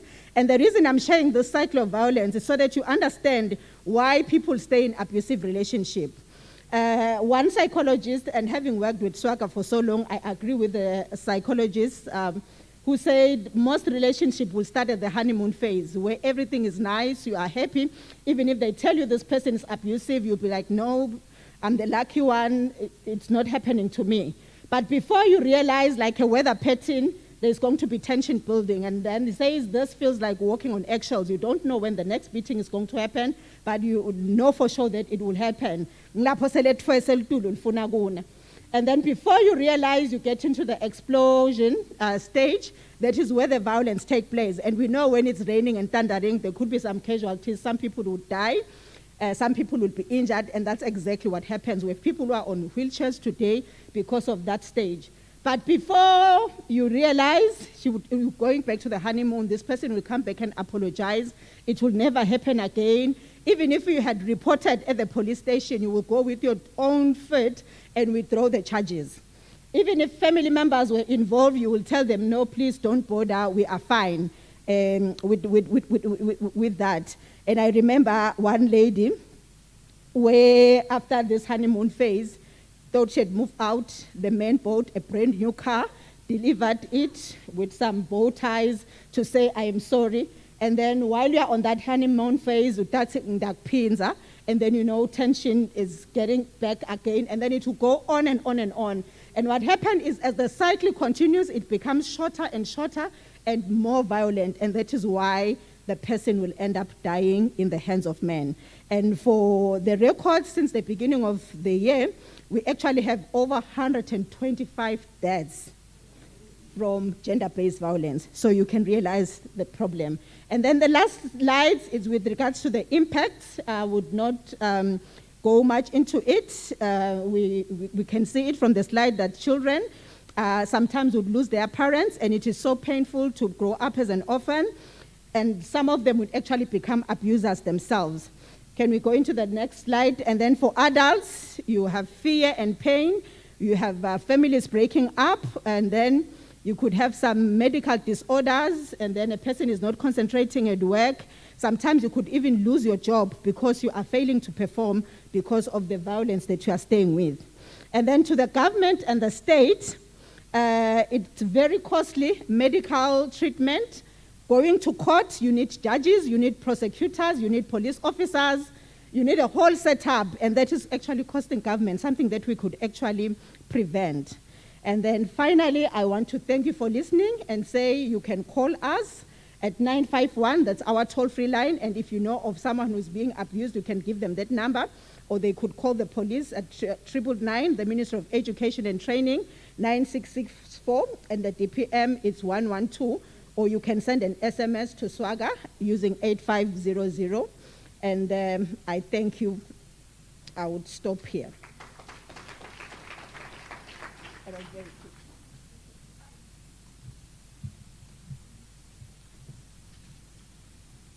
Thank you very much, Natasha. Well done. Sorry for the pressure. But like I said, anybody who needs the slides, they're available via SWABCHA. And also, just before I call my very last speaker, before the vote of thanks, I just want to, the testimony moving FSRA, would you please give Northland a big hand of applause, because sometimes we will never take you for granted, just because you've been doing this for such a long time, and you are used to it. But we thank you for who you are and for what you do in this country. So thank you, Northland, for that. But also, having said that, I was looking at the FSRA financial institution and the soft testimony I was hearing from Lindelwa about what they did for her, the HR department.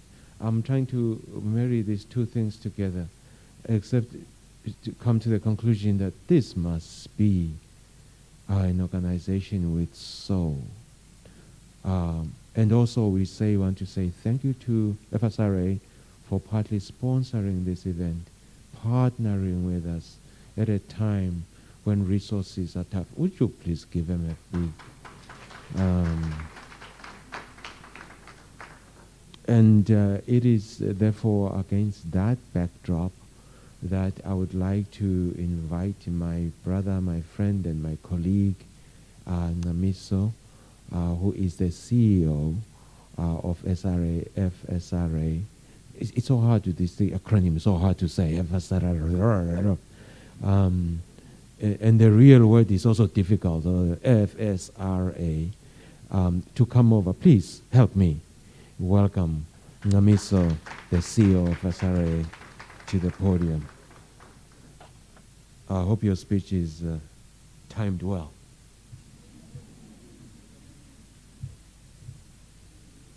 Thank you, Program Director. In solidarity with the short man, eh? So, I'm with you there.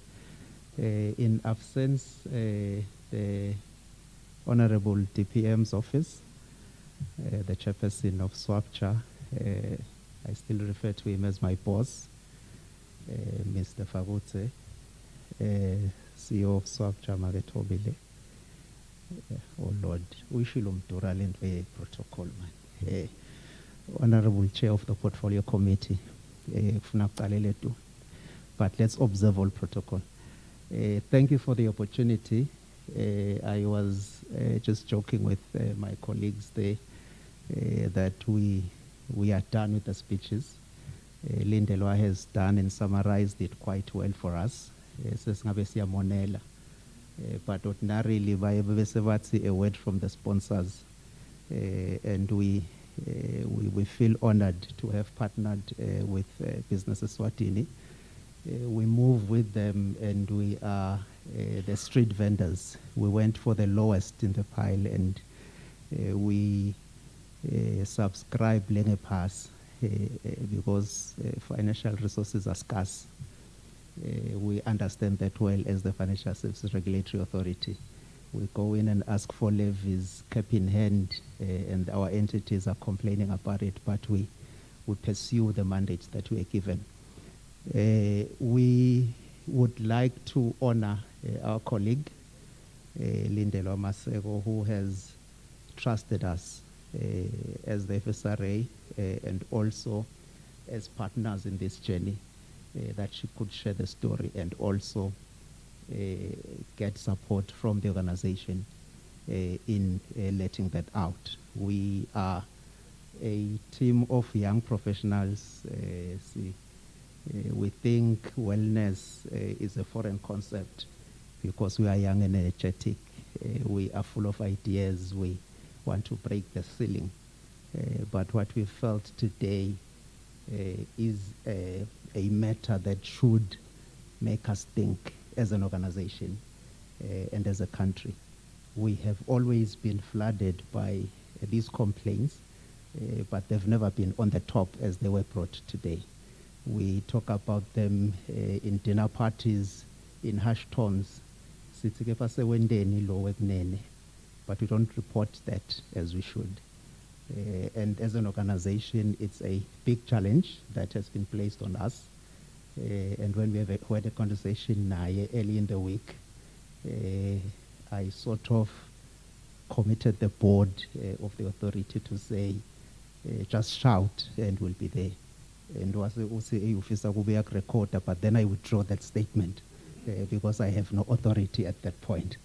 But we are here for her. We are here for her colleagues as well. When they say they are overwhelmed by work, we now understand why. And it is upon us as their colleagues to chip in where we can and support this great work that you've started. Mr. Program Director, we thank you for threatening us this morning. You have the spot, so you have all the power. Thank you, sir.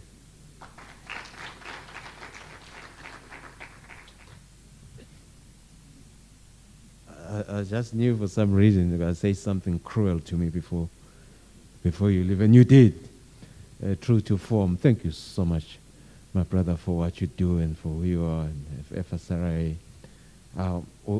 It's down to the wire right now, and I'm about to make the big announcement, but before I do, I would like for us, please can I have your attention now? You've been good to me. Why are you being so mean all of a sudden? Don't be mean to me now, or else. I would like to, at this juncture, to call my sister, Tawila Dlamini, who's the CEO of SWABCHA, to come here and do a vote of thanks. Not a speech, a vote of thanks. And she knows what I'm talking about. Give her a big hand of applause. No, Sonia, I'm already sanitized. Thank you. Thank you very much, Program Director. I am doing vote of thanks. Every year when I am in this function, I always take it as a performance appraisal because my principals are here. And I want to really appreciate, first and foremost, the chairman of the board. You know, with all the responsibilities that you have, I have never seen you in a hurry when you do this work. Thank you, Ndolo.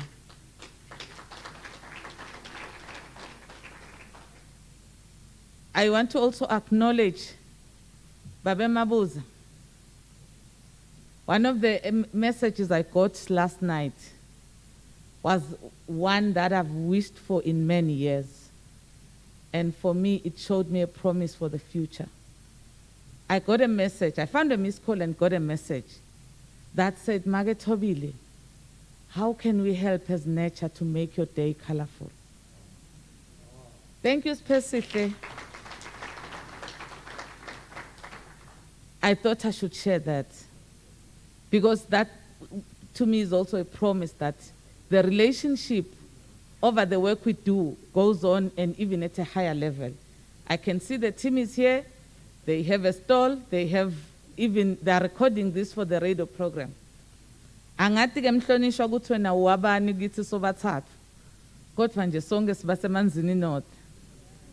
Thank you very much for gracing this period and for bringing that team. Because here we are about the private sector. But when I spoke to him, I said, can you just bring 5 young people from the community to just get a feel of what we do as a private sector? So thank you very much for that. To my sister Rose, your sentiments when we met on the 30th were beautifully articulated in the last night message. So thank you very much. To my presenters, Kanya, you never fail. Nonhlanhla, you never fail. But to all this, I know the DPM is already gone. I know what twisting and of a leg happened. Nonhlanhla got a glimpse of it last night when it was said the DPM wants to be here, but his office has booked him somewhere. And the officers are now asking us to postpone. And we said, no, we can't. We are the private sector. Once we said things, they have to go. And he respected us. And he told me here, Chairman, what's he? Because it's very flexible, he will always honor our invitations. So siyabonga kakhulu. Ngicela kubonga nje all the companies represented here under the umbrella of Business Eswatini. Bahamba nemlangeni. Siyabonga kakhulu because without you here, this event would have been useless. The people who prepared for this event and the coverage, I've already received another appraisal from the board members that are not here to say well done by arranging for the virtual broadcast of this. So thank you very much, all of you. I don't want to waste further time, but I do want to make a special mention to our partner, FSRA, to my child, Lindelwa, to the parents. My goodness. Thank you very much. I have a little token for you, just from us at SWABCHA. It doesn't remove the scars, but it sure does make the heart softer. So please accept it from our behalf, and as you go back home, and to the parents and to everyone else, we left a token in front of your desk. I mean your chair. That's yours to take home. The mask, COVID-19 is real. The buckle. Bengilalela baka environment, mhlonishwa. Bathi asingapheki unatha lamabhodlela sinyukubeta imvelo. So we have a buckle that you can use repeatedly. So please take that with me. I am sadly told, though, my program director, that ikhona labanga oti kudla. Mangaba ka oti, masicatha kuthandaza vesicela ugcwalise. There's a format these days nga COVID la.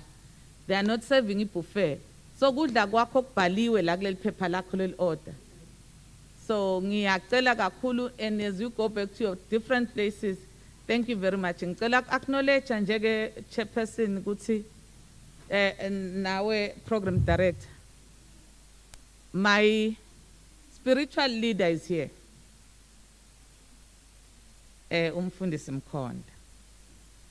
So ngimcelile ukuthi nje atothandaza before siphume semakhaya, because lo mcimbi lona ungeke kube muhle kube but akana ushumayela uyathandaza nje kuphela.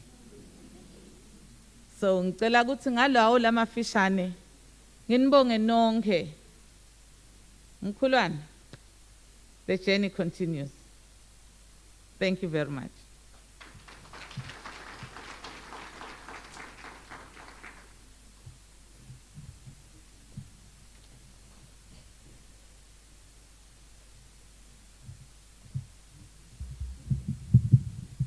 Cela ukuthi sithandaze, cela sime ngetinyawo. Our Heavenly Father, Creator God,